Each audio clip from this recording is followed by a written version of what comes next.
Hey there, SMITE fans, Aggro here. Look, every single year, the SPL just keeps getting better. Season 7 was incredible, and in Season 8, I'm sure our players are going to take their game to the next level. But in order to do that, they're going to need the best gear they can get their hands on. And that's why I'm so excited to announce the title sponsor for Season 8 of the SPL is Alienware. Yeah, that Alienware. Our players are getting the best of the best in computer gaming. These Alienware Aurora Ryzen Edition PC setups are insane. Not only will these be the PCs that the players will compete on once we are in studio, but Alienware is also providing one for each player at their home setup to make sure their practice is as good as possible. Now let's get down to brass tacks. The specs on these Alienware Aurora Ryzen Edition desktops are amazing. An AMD Ryzen 9 16-core processor. That's a lot of cores. That's plenty of processing power. That's a lot of cores. Plenty of cores. If you want to stream, this is the way to go. I know a lot about my cores, so. I mean, Pilates, right? 64 gigabytes of DDR4 RAM. What? Is that true? That is true. I mean, this thing has 64 gigs of DDR4 RAM. Which you can do literally anything with. Literally anything. I've never had more than 16 gigs. That's quadruple the amount I have at home. And one of the hottest commodities in the PC world, an NVIDIA GeForce 3090 graphics card. Insane how much better this is than what I have. The best graphics you really need, Ultra, of course. Content's gonna look good. And what's the point of all the power if you can't see it? Players will also be using the Alienware 25-inch 240 Hz monitors. Man, when I load into scrims with this bad boy, I'm gonna feed so hard. And it's gonna be in perfect picture quality. We are so excited to be partnering with Alienware for Season 8 of the SMITE Pro League.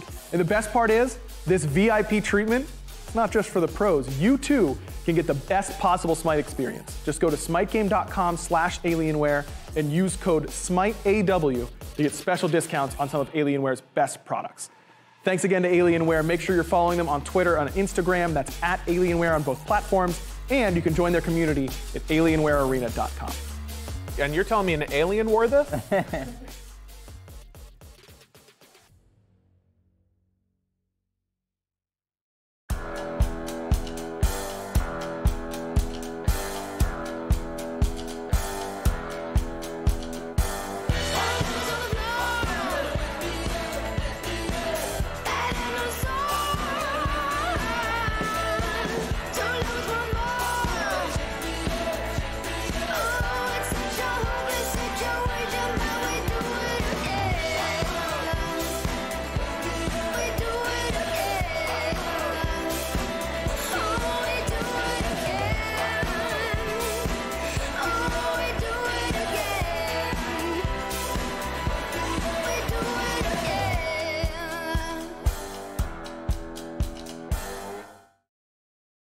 Hello SMITE fans and welcome to week number 2, day 1 of the SMITE Pro League powered by Alienware. And while we're on the topic, just want to go ahead and give you guys a friendly reminder that all of this Alienware Primo gear that's here powering the league, while we're deeply appreciative of our sponsor, you guys back at home can also have an opportunity to acquire your very own Alienware gear, whether it's the Ryzen PC or X17 laptop. You can go ahead and check out smitegame.com/Alienware. Make sure to use code SMITEAW for all of your Alienware needs. And not only that, but you can also join their global arena, alienwarearena.com. And aside from that, I don't really know what else to tell you guys other than Alienware products are definitely the very best that you could possibly hope to play on. And so if you want to make sure to check it out, like I mentioned, smitegame.com/Alienware. But as far as all the SMITE game action is concerned for today for the SMITE Pro League, I'll be your host, the Best Taco. And of course, joining me is going to be the one and only Gore Miser. And Gore, we've got a lot of fun sets coming for week number 2. Yeah, because everything's different now, right? Like, admittedly, maybe not everything's going to change, but it kind of feels like everything should change. Like a lot of new gods that are maybe going to be picked. Boots are gone. The map has changed. It's just going to be fresh. We'll do a little bit more of a breakdown as for what some of the new changes that you guys back at home could expect There's to too take many. place for exactly, Gore, exactly. You read my mind, but more importantly, looking at the schedule for today, it's going to be Jade Dragons up first against the Atlantis Leviathans. That is sure to be a very, very steep matchup between these two powerhouses. And looking at the standings so far after week number 1 that took place. Have to remember, week number 1 was originally on that 8.6 bonus patch, but now completely new meta, completely new opportunity for some of these teams to try and challenge those who are already at the top. And looking at Olympus Bolts, Camelot Kings, Atlantis Leviathans, a lot of really important sets today for all 3 of those teams. And very interesting to see the Dragons down at the bottom, right? I mean, 0-1, they lost the only set they've played so far, but this is a moment where the Leviathans, like, if they win this, could really mess with the standings, at least in terms of where we expect to see a lot of these teams. The Dragons quickly gravitated towards the top in Phase 1, but the Leviathans might be able to push them back down and keep them down for a little while. And that's the fun part about the Atlantis Leviathans, because they are a team where when you introduce some of these new mid-season meta changes that have taken place, like what we just saw, most noticeably is going to be that boots change that has taken effect, as there are no longer boots. That is now just going to be pure scaling off of movement speed. But we also have a couple of new buffs being introduced. You can see that support buff, Draugr, very interesting stuff. It'll definitely make it a little bit more appealing for supports to stay around their teammates whenever they have that green buff around them. There's a new neutral objective as well in the duo lane. Definitely some new stuff to fight for, and the Vines no longer involved in the game. Vines are out.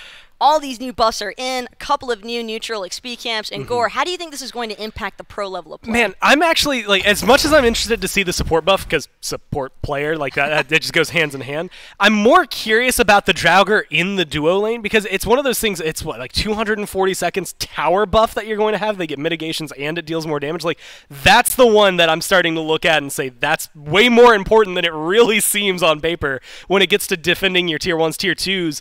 Maybe it's not going to matter as much once your towers are gone, you know, and things like that when you're looking for Phoenix defenses with a Fire Giant buff on the other side.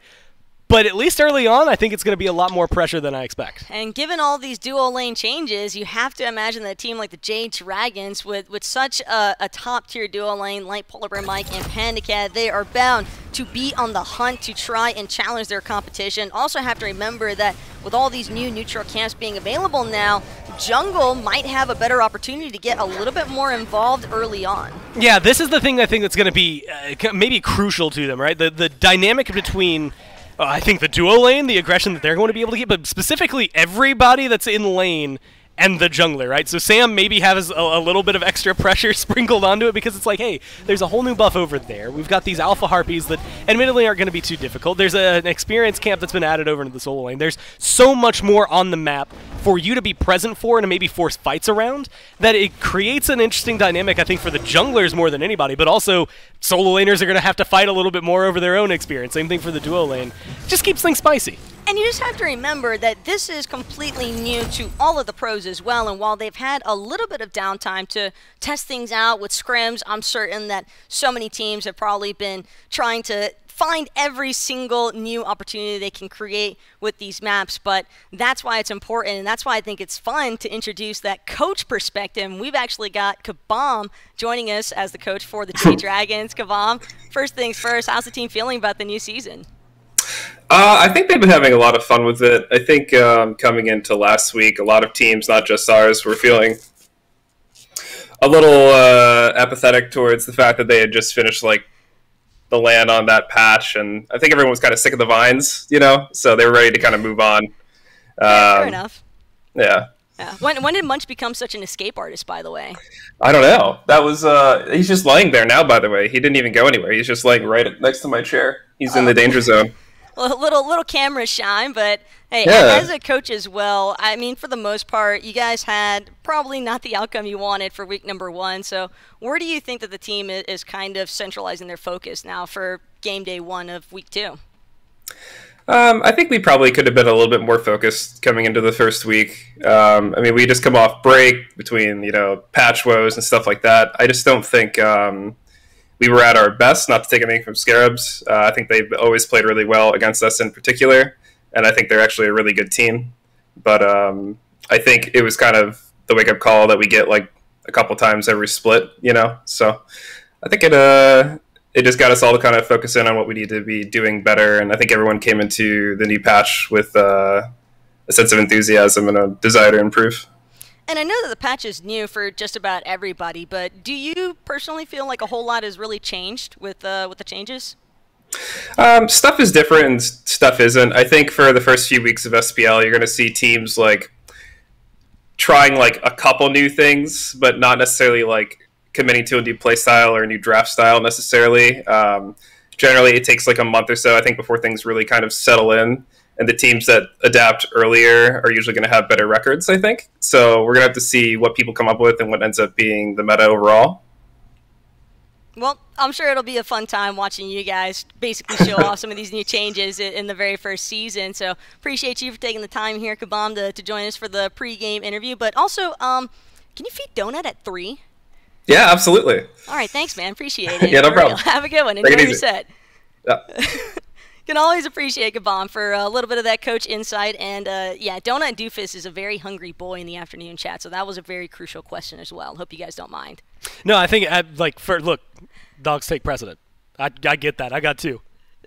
No, it makes sense, but for real, I think that it was interesting to hear him talk about specifically the Leviathans being one of those teams that has a tendency to kind of display a lot of strong potential at the very start, especially for these new splits, because Leviathans have always felt like it's been one of the stronger synergy-based teams. They work well together, right? I mean, even in metas where they quote-unquote aren't favored in terms of like god picks or whatever, they just play so well as a 5-man group that it's never mattered. And that's always, it's kind of like a double-edged blade. Sometimes it makes them very predictable and stale. You know exactly the kind of playstyle they're going to go for. But because nobody's played, like, except for like some scrims on this patch, you don't really know what to expect going in here. And I can guarantee neither of these teams have played each other in the last week. And so that means that it's a little more of a wild card for the Dragons to deal with. And for a team like the Leviathans as well, we mentioned a little bit on the Jade Dragons duo lane, but it's hard to talk about a duo lane and not bring up Vrongyu and Hardcore. Yeah. These two have been kind of a wrecking force all their own throughout the entirety of Season 8 so far. And even though Leviathans haven't necessarily found the results that they wanted to, largely looking at how the ending of their playoffs went, but this is a team that is very much driven, and I feel like they're only going to be more hungry after what went down in Split 1. I mean, Rongyu is maybe one of the ones to highlight. I think actually him and PBM are the essential matchup in this set, just because the jungle is always interesting. Seeing what Sam can bring, what Panatom can bring are very crucial, but Rongyu and Mike create their teams and create scenarios for their teams. I was just looking at it, but like Mike has the highest kill participation on his team. Like he is absolutely in the fray, and I think the same thing can be said for Rongyu. In the right scenarios and most of the fights you're going to see, every amount of success is driven mostly from the support, and then of course it ends up making someone like Shinto look really good because he's just able to sit back there and free fire while somebody's helping set up everything that he needs to do.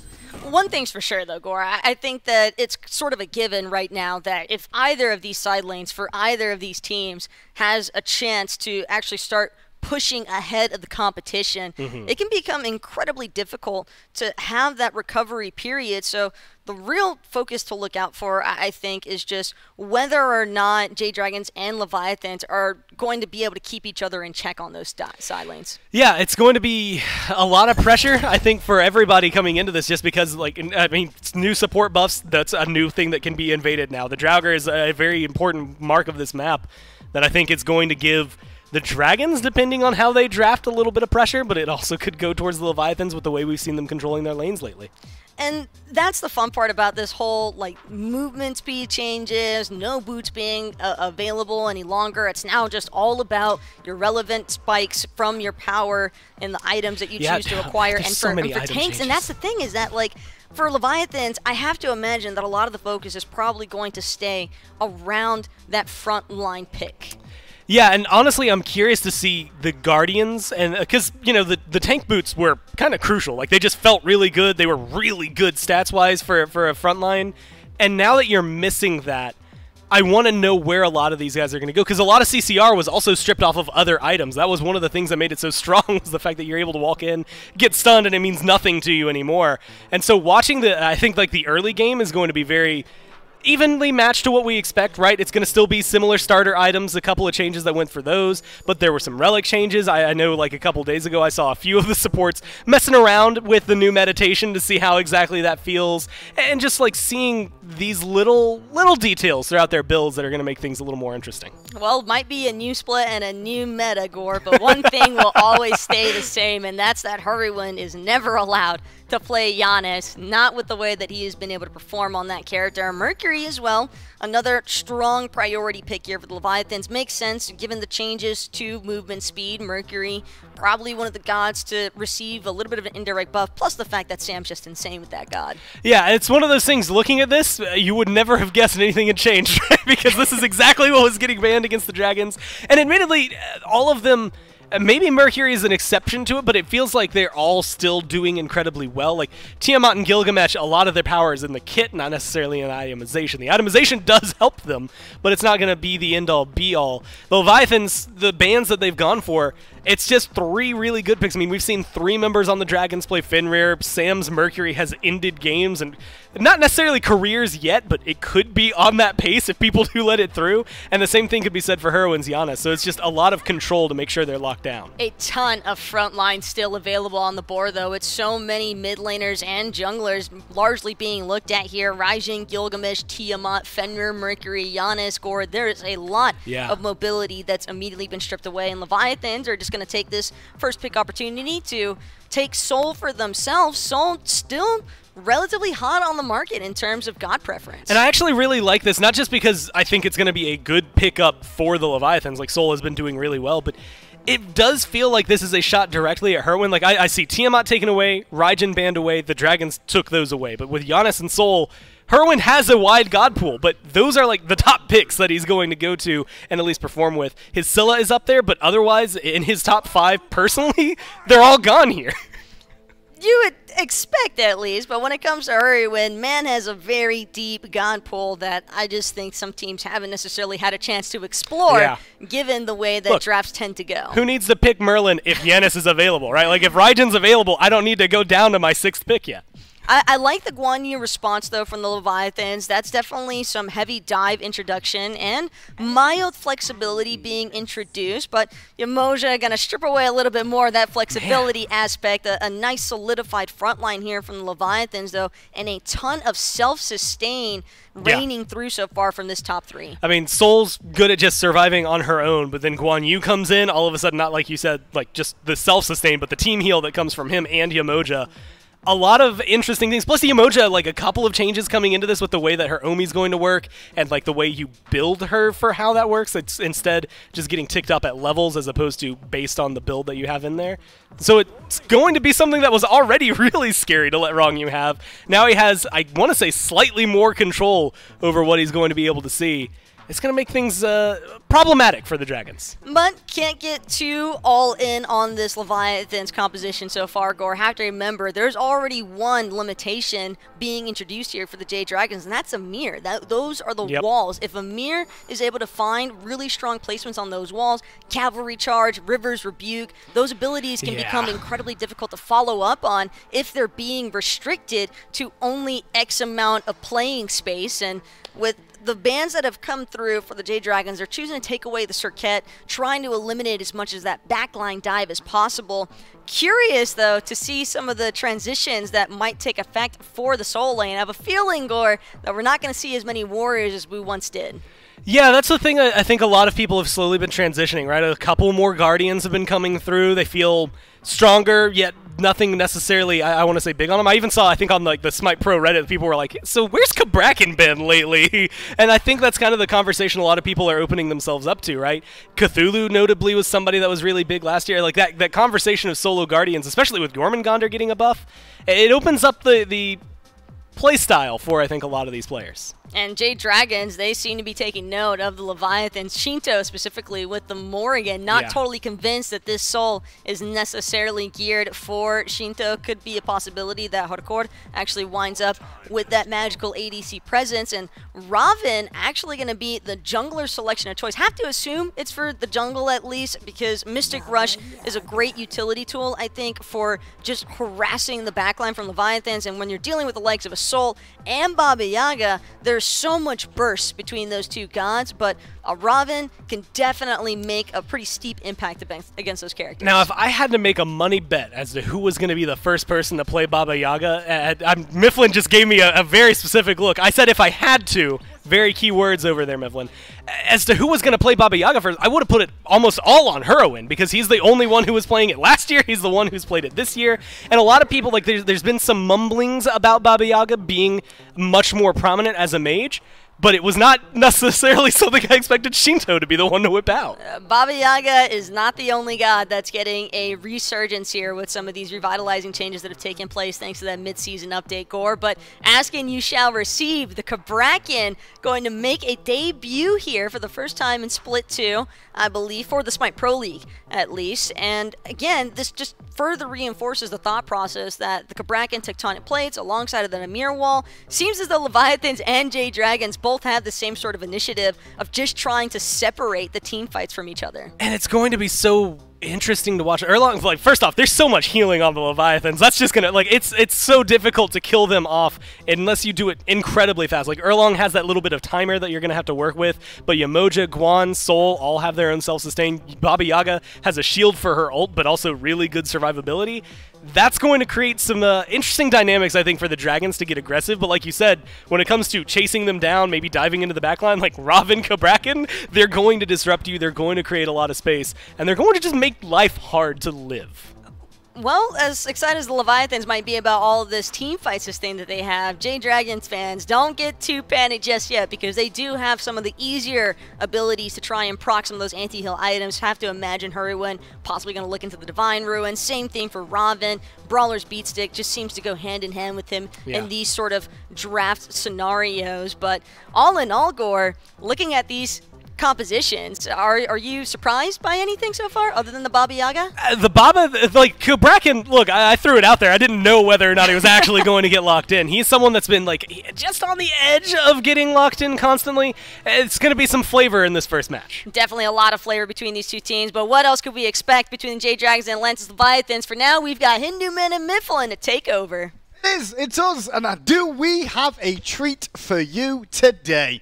New update. Nobody knows what the hell's going on. The meta's shifted. No one knows where it's shifted to. There's new buffs in the jungle, and we got the intelligent, over-analyzing, educational... Don't gas me up too much. Caleb Mifflin alongside us. Hey, I'm here. I'm going to try and do at least half of what you said I'm capable of. Yeah! You excited? I'm hyped, dude. I'm pumped for this. The vines are gone, thank God. Thank you, Sir Ajax.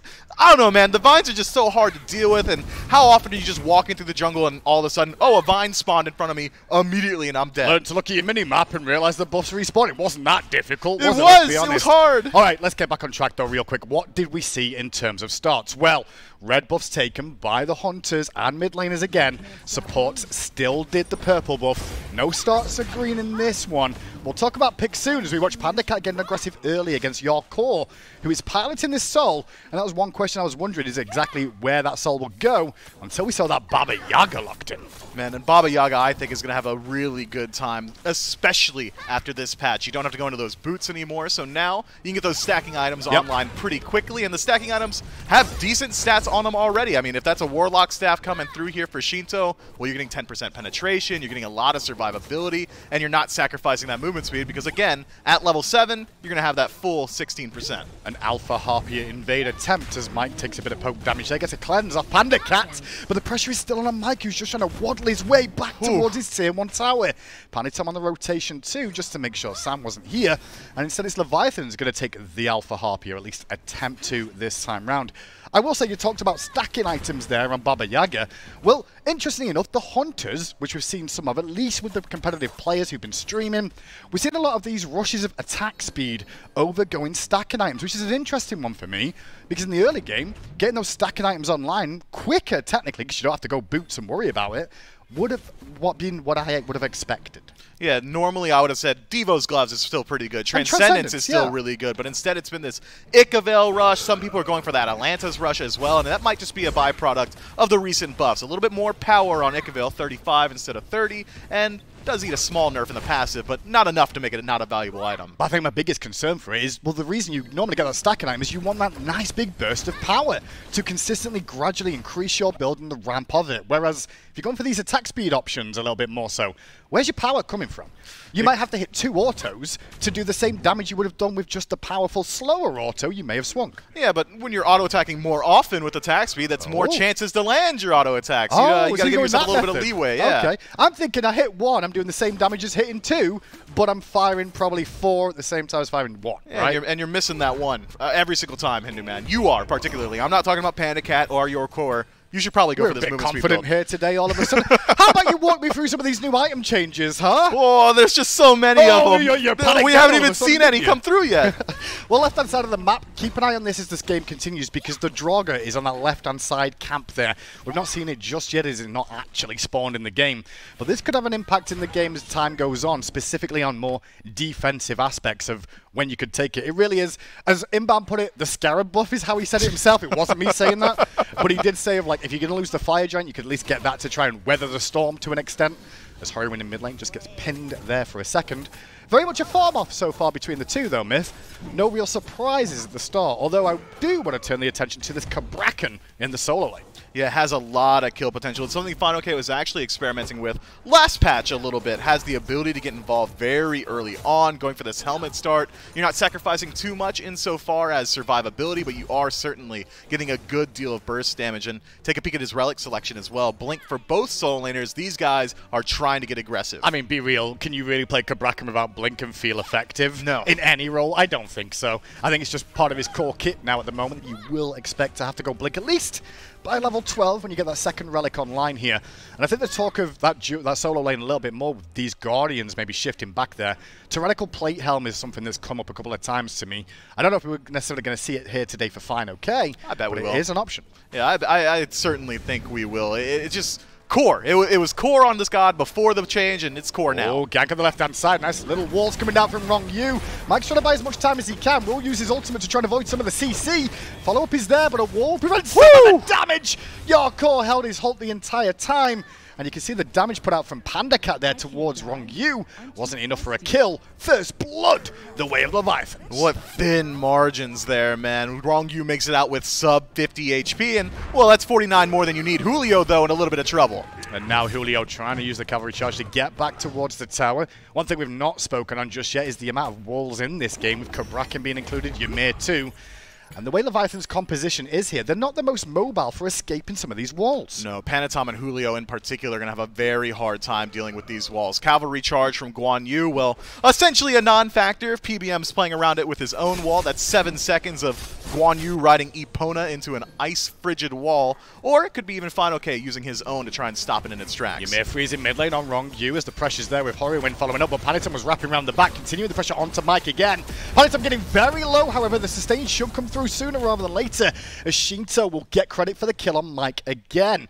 Leviathans are focusing the Ymir early game. They are. That immobile ice giant, so easy to shut down, but you can see that Mike has been expecting this inside of his build. Heart Ward Rush, instead of going for the Gauntlet of Thebes, is going to get that defense online a little bit more quickly. Well, magical defense, but not physical. Not physical, but maybe he wants both in the future, and he's going to probably rush the Sovereignty in that next slot. I don't imagine we see him shifted up to Thebes. And check it in with builds as well. Anti-heal is the name of the day so far for Dragons with their first item purchases here.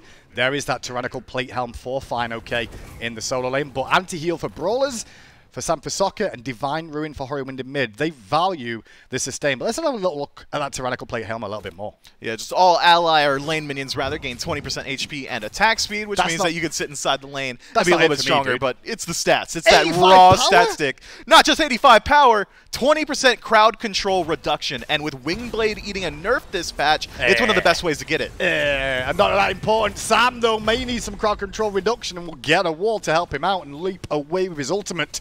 Still the chase is on from Leviathans, though. Pinching Mike again, and Mike realizes he's stuck between a rock and a wet place as Panitom then crashes on in. The ultimate from Polar Bear Mike will go off, but it won't be enough to kill Panitom, and Horriman just doesn't have the damage at this stage to follow up. Panda was rotating. A little bit too late to the party. It just does not feel good to be Mike right now. 0-3, 7 minutes in, caught out consistently. Gotta think he's wishing he didn't pick up that horrific emblem and instead went for maybe like a Phantom or something just to get out of these walls. I don't know about you. Do you really go Phantom first? Well, it would have saved his life a couple times. Sure, but then maybe. You know, you can always do that. Of like, well, if I would have got Phantom this game, but would you expect him to get it religiously against this composition? I don't agree. Maybe not. Maybe a Heavenly, something defensive. But when you're locking in Ymir Chiron together, I understand that you're expecting to have the aggression inside the lane, especially up against something like a Soul, which has a little bit of a slower start, but unfortunately, that's not how it pans out this time.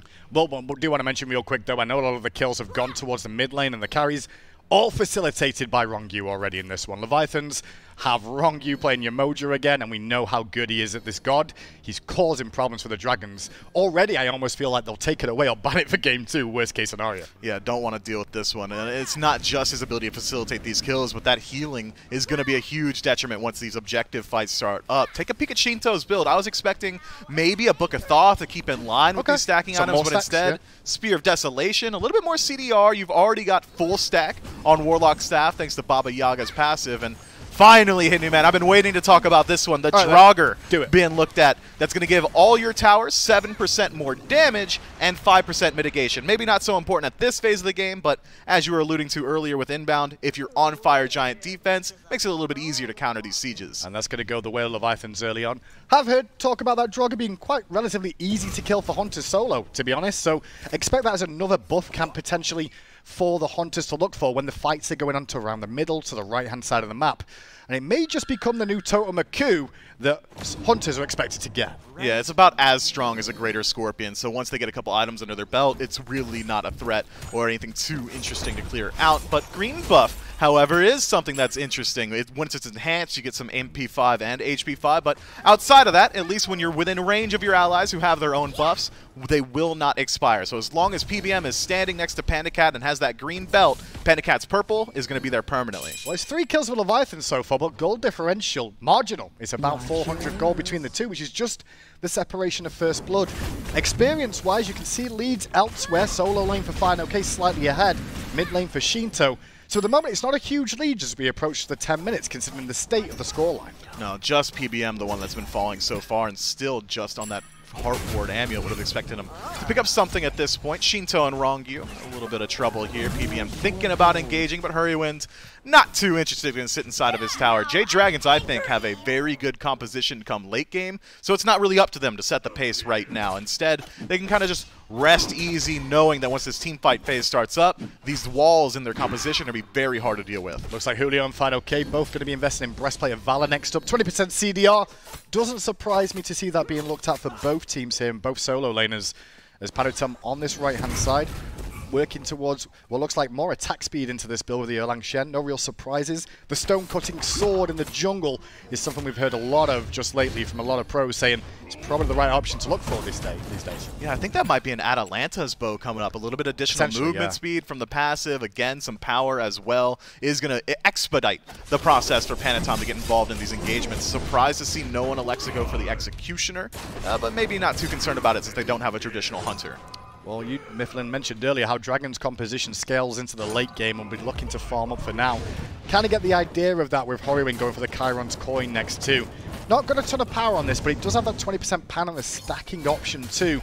I think he really is looking to gradually increase this build as time goes on. But it does mean Leviathans at this stage are in a pretty good position to get aggressive, and Shinto on this Baba Yaga, not spoken about too much yet outside of the stack so far.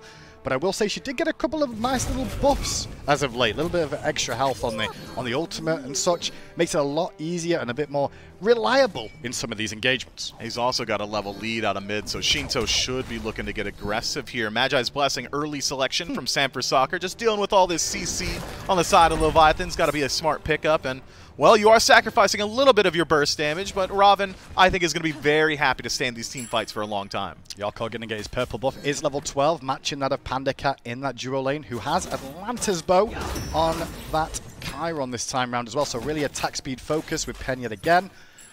just keeping an eye on these builds because I'm just interested where people go without no boots anymore. The world's your oyster. For me, I'd just go for the zoomies, movement speed, and thinking of that, I'm a support player. Well, both the supports have done that just too.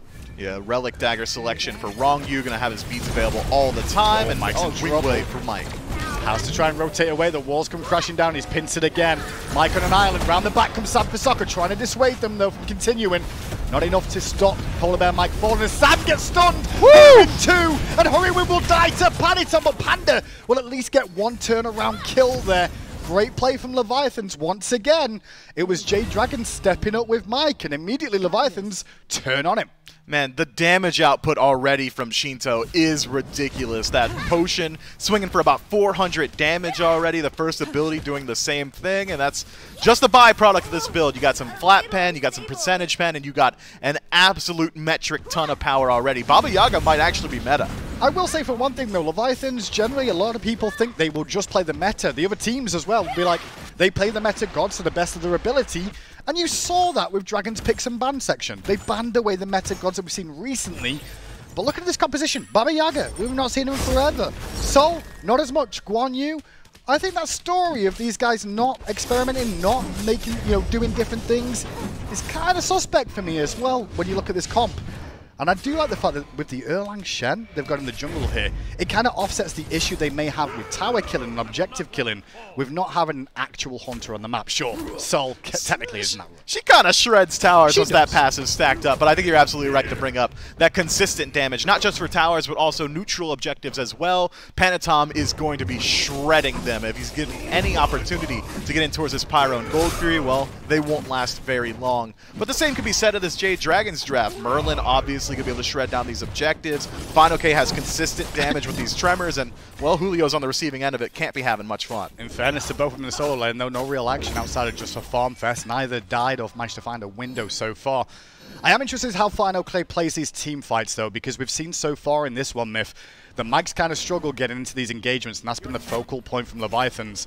When Final K does start to make these rotations now, what impact can he have, and who's he going to go on more importantly? Well, he's got a couple of decent options. Could be Shinto if that jump ever goes down. Still has great burst potential there, but more than likely going to be Panatom as the target. Once that 9 turns blessing is used, well, that's the majority of his survivability. And between Ymir Wall and Kabrakan Wall, going to be very easy to lock down this jungler. Pyromancer started up here by Leviathans. Panatom dropping slightly low as Sam turns up on the scene, and he will go in aggressive, looking for the pick.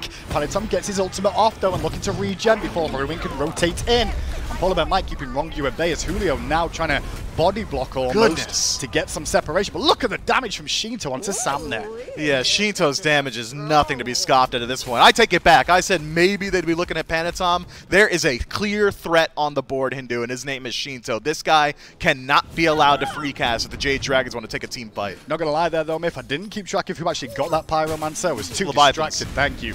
On what actual action we saw, as now Panda Cat realizing there's all fights on the right-hand side.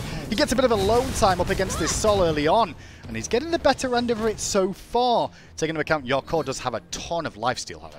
Is forced to use that defensive relic, though. Aegis now down, and Panatom looking to optimize on it. Panda Cat, privy to it, going to go ahead and back on out, but the Leviathans have got defensive positioning around the Gold Fury, and take a peek at where the Jade Dragons are, scattered across the map, nowhere to be seen. Gold Fury pulled by Leviathans for a second, but funny enough, they just reset immediately. I wonder why that would be. Maybe no eyes on. They're going to look towards Hurrywin as the ping goes down from Panatom in mid.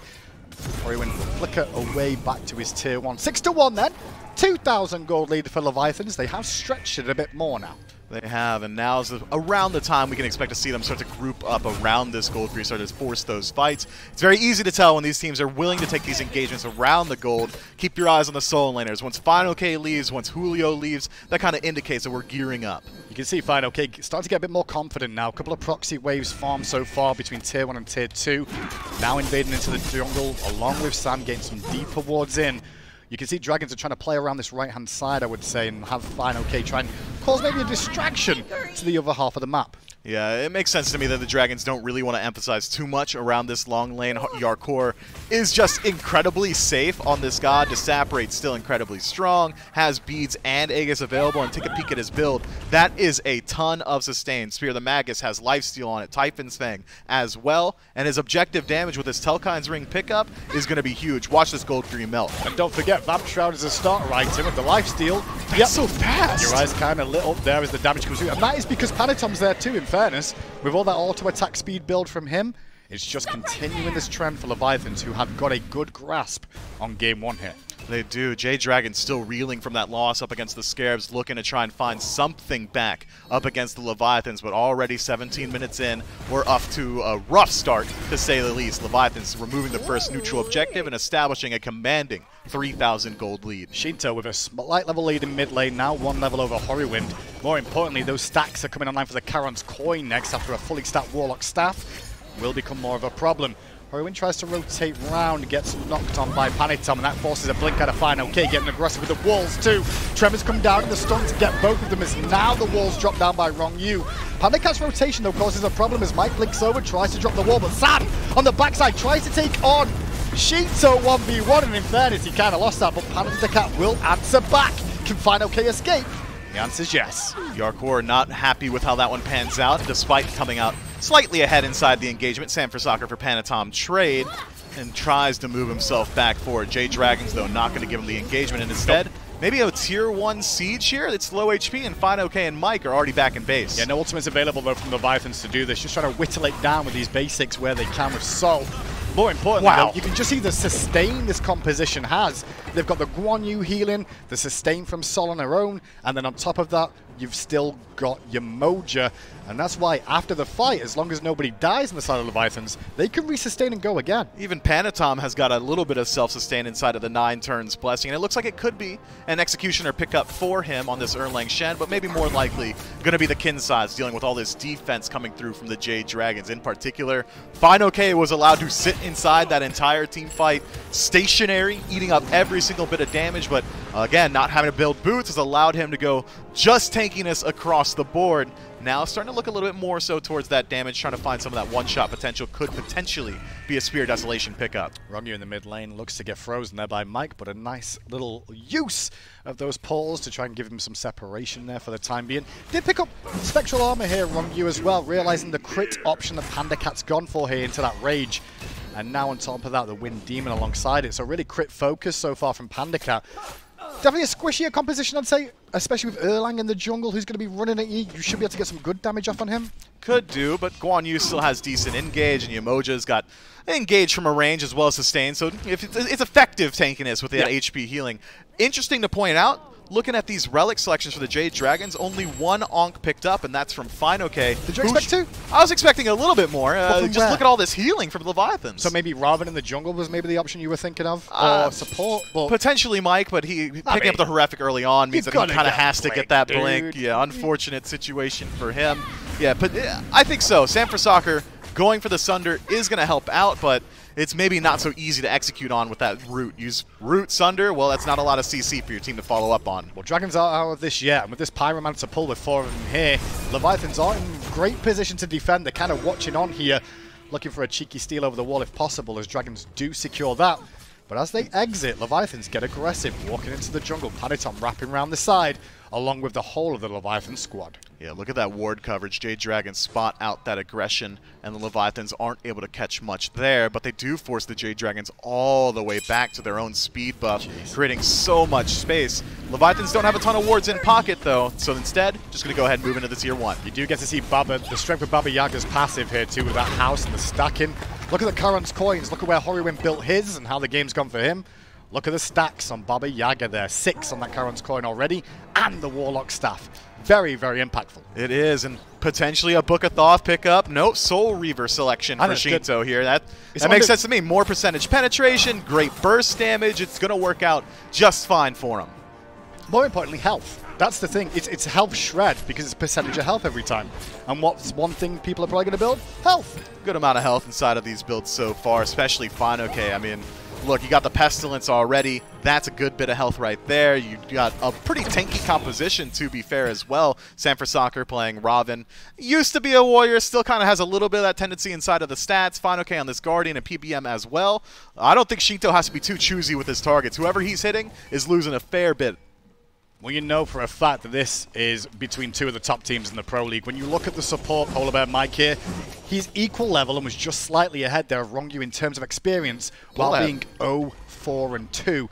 That just shows effectiveness of people farming the map, and playing when you're down is something that's very, very key in SMITE that a lot of people will just hit that F6 button. Yeah, PBM was undeterred, even when he was falling down so quickly in the early game, was not really shying away from these engagements, and since then has not shied away even since. So I think he's doing just fine. It pulls ahead, as you already highlighted, 1-level lead for Ymir out of the jungle. Does finally start to get some of that physical defense online for him as well with that stack from Mike, freezes onto Shinto. Full focus on Shinto, the Baba Younger under pressure. Not enough damage from Sam though to follow up as Paniton went towards Fine OK. Reset happens for a second or two as the tanks fall back again. No one really unscathed there. Beads, however, consumed for Shinto for Mike's Blink. That's a great trade. Shinto's been so impactful inside of these engagements, so anything Mike can do to make it easier for Sanford Soccer or Fine OK to close gap onto him is going to be great, especially considering Primal Fury's up. Weird fight over the Oracles there. Goes the way of the Dragons as Julio slips the noose for a second from that wall. These wall placements going to be important for both teams, and Rongyu so far having the better end of it, even though he's up against 2v1 in terms of walls here. Sam, though, on this left-hand side, just waiting for a window to wrap round the back. He's always sneaky, this assassin in the jungle, or this assassin player for majority. Julio, though, straight to the back, looks towards Hurrywin. Hurrywin trying to defend himself as Paniton racks around there. Same can be said for Sam for Soccer, looking at your call, but Disapparate's buying him time, and the damage is good from your call for the kill. Julio gets hold of Sam for Soccer and takes his life too, as Hurrywin does manage to get back to base. Two members of the Dragons fall there. Nobody on the Dragons was trying to peel out for Hurrywin. Panatom loses the 1v1 essentially up against this Merlin and then just walks through the entirety of the Jade Dragons at 10% HP. Truth be told, Leviathans do get the better end of that backline engagement, taking out both Sam and Fine OK, but maybe a little bit of a miscommunication. Need to make sure Hurrywin's allowed to get his damage off if he wants to have a dream of matching up with what Shinto's been able to do already. 12,000 damage. Leviathans are up for this one today. Onto the fire jump we go at 24 minutes in. Dragons realize they're not in an opportune moment to even contest this. Will we see Panda go for the Draugr? That's my only real question. Will it help even?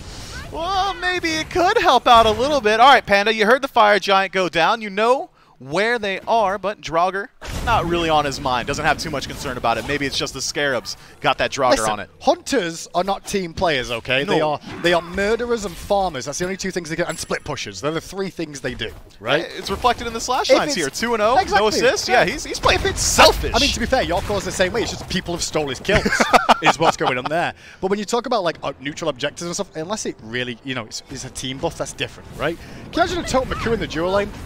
Hunters would never take that. I don't think so, yeah. So why would they go for the Draugr, especially on defense? 4 towers still standing for Jade Dragons here, and, well, that's 4 gold caches on the map. Draugr still available. Leviathans might go ahead and just snag it real quick on the way, but not too much of a concern. I don't think at any point in the near future we're going to see the Jade Dragons step up to the Leviathans towers. The best thing about today so far, we're already in Game 1, and I'm already like, we've still got Kings and Bolts later on, a Game 2 at least of this series between Dragons and Leviathans, and nobody knows what's going on still. The players in this one will probably be watching on. The pros who are playing later on this week will definitely be tuning in along with the fans to go, what is the meta?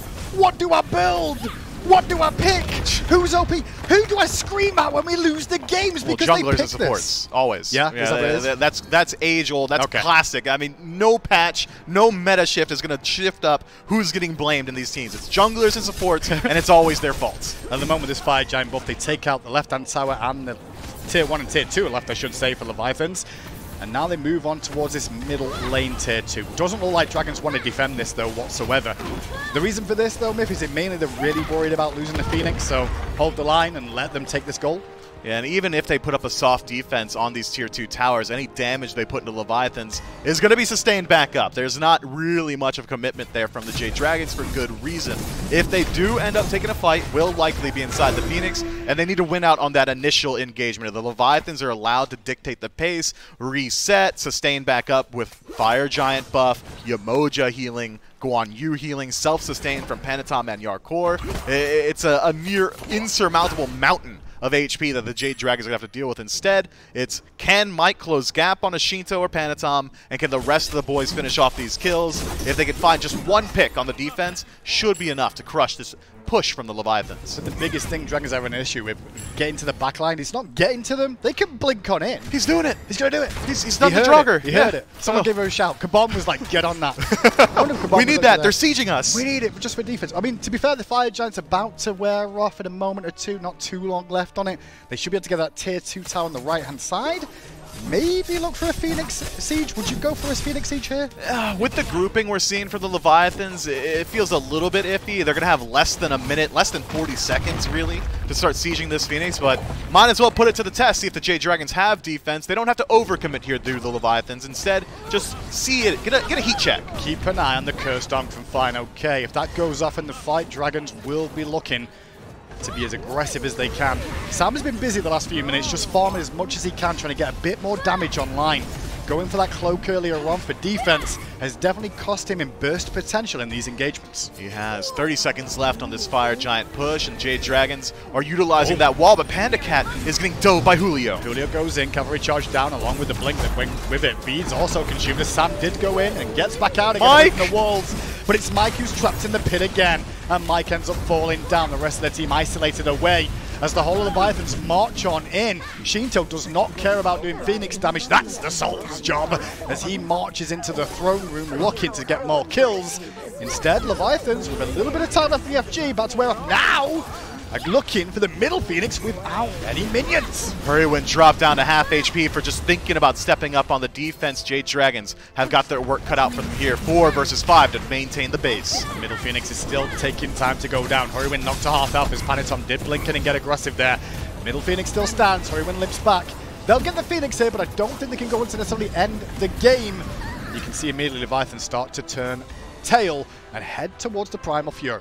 Or maybe this left side Phoenix. They still have 5 seconds left on Mike, but no, we're going to go ahead and play it safe. The Leviathans have never been ones to leave it up to risk, to leave it up to chance. No coin tosses here. Instead, we got 10,000 gold in the lead. Fire Giant spawning in a couple of seconds. Let's go ahead and take the most clear route to victory. Jade Dragons, on the other hand, their route's a little bit more murky, Hindu, man. They've got to put up some miracle defense, and I'm not talking 1, I'm not talking 2 wipes. I think if they can clean wipe the Leviathans 3 times, we're looking at a reset to neutral.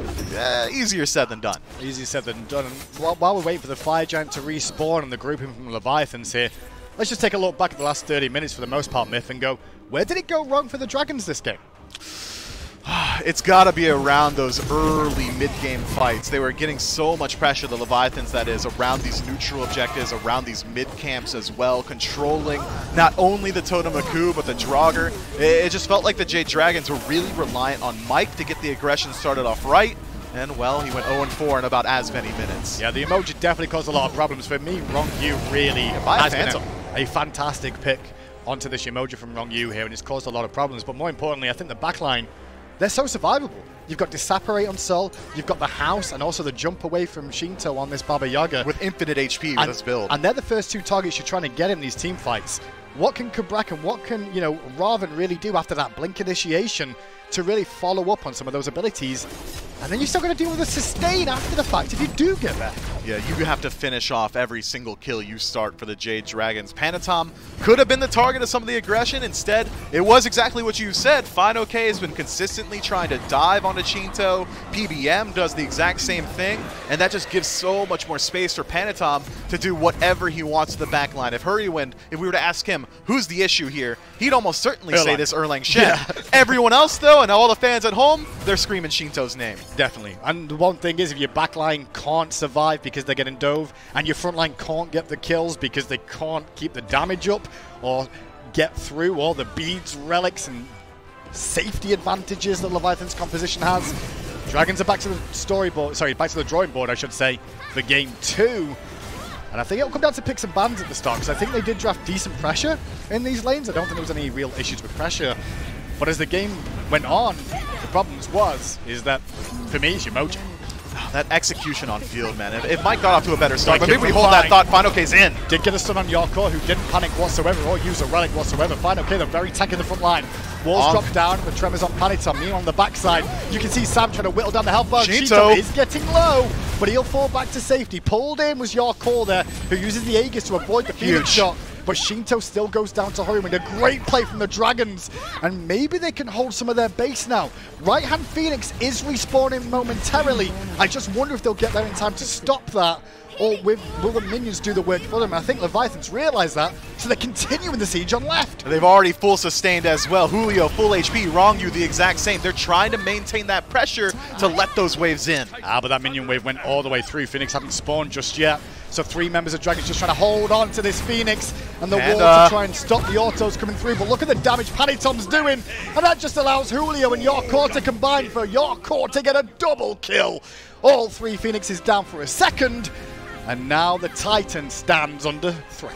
It does. Mid-Phoenix might be a pit stop on the way, though. Fireman Wave's already in, and the Phoenix spawning very soon. Wow. So much time to work with. 40 seconds left on the duo lane of the Jade Dragons. So respect from Leviathans, not just diving in to try and end this. They're trying to bring the minions through in all the lanes. And it looks like they may even rotate round to right. They were waiting for the middle Phoenix, that's for sure. Now Final K under pressure. Look at the damage because of the shred from Tallow Assault 2. Wrong you credited with a kill. 2-0 in 11. As Sam blinks into the backline, looking at Yorko again, but can't get enough damage to bring him down again. Julio looking to try and get the cavalry charge off, turns on Horriwind as Sam tries to give him the rope-a-dope. It won't be enough, and game 1 is going to go to the Atlantis Leviathans. And in fairness, I never felt they looked uncomfortable in that game at all. Convincing dub. I know there was a little bit of a discussion back in the green room saying, all right, the Leviathans, obviously a great team, but a team that has been a little bit stagnant insofar as their strategies, maybe a little bit too reliant on meta picks. Well, we don't have to be concerned about that, do we? They're playing whatever feels good here, and it looks good too. It was a great performance from the Leviathans, but now it's Dragon's chance to answer back. After the break, we'll find out what they choose to change in picks and bans.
On July 11, 2021, Caleb Joshua Mifflin Sullivan said some things he wishes now he could take back. You think we see a game 3 here then, Mifflin? You know, I'm not much of a betting man. Well, yeah, I am. Yeah, all right. Everyone in chat, match me right here. $5. I got it on the Tartarus Titans. I'm not allowed to say that, I'm pretty sure. I Are might you get in paying trouble. everybody? Yeah. How many people are in the chat right now? I'll pay every single one of you $5 if the Titans lose.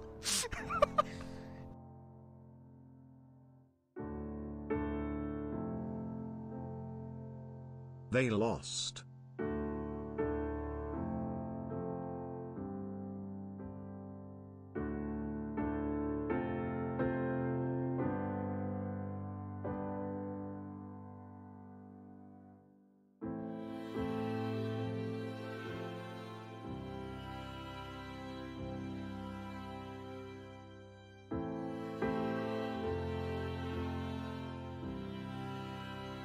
All right, chat. Look at me. This one's for you guys. You could just come get your money. I don't even want it, dude.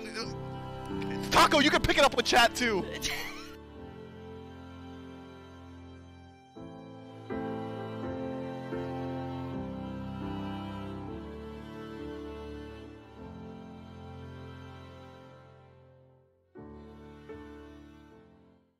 Hello, Smite fans, and welcome back to the Smite Pro League powered by Alienware. And that commercial is not just in good fun. I want to remind you guys back at home that you can, too, cop your very own Smite Pro League merch. Make sure to show support for some of your favorite teams and players by heading on over to shop.smiteproleague.com and use code Mifflin for a $5 discount. That's probably one of my favorite parts so far, Gore, but more importantly, guys, primo gear up for grabs. You got the Jade Dragon sleeves, a little bit of Snuggie action happening there for the Atlantis Leviathans, so you can game and watch in all of your comfort needs. Shop.smiteproleague.com, and just remember, code Mifflin for that $5 off. Everything feels better when it's just discounted, right? Like I think like that onesie, it looks pretty comfy. It looks way more comfy when it's $5 off. How close do you think we are to Mifflin's 45K standard? Because, a friendly reminder, this is all being directly siphoned from his bank account. Yeah, no, he is losing money actively. His debts to chat, so he is very much so owing you guys a great deal here, chat, and that $5 off is a pretty big deal. So if you want to show some support to the teams, again, shop.smiteproleague.com. But getting back to some of the action that we saw here in game number 1, Gore, I think one thing remains true, and that is Rangyu and Yamoja are a combo to be feared. Yeah, it's something that we've seen banned numerous times, and it's something I expect to see banned starting in game number 2. I do not imagine they're going to let this come through. I mean, I love this because you get to watch the perspective. First off, you get Yarkor having a really good start, I would say, for this Soul to kick things off. The Baba Yaga fit in really well. But every single one of these, again, their highlights always seem to fit the same. There's Rangyu just somewhere in there. Maybe we're not immediately seeing some plays being made, but you know, either right before the clip or right after the clip, he was driving this force forward. And I think that's the biggest thing for this team.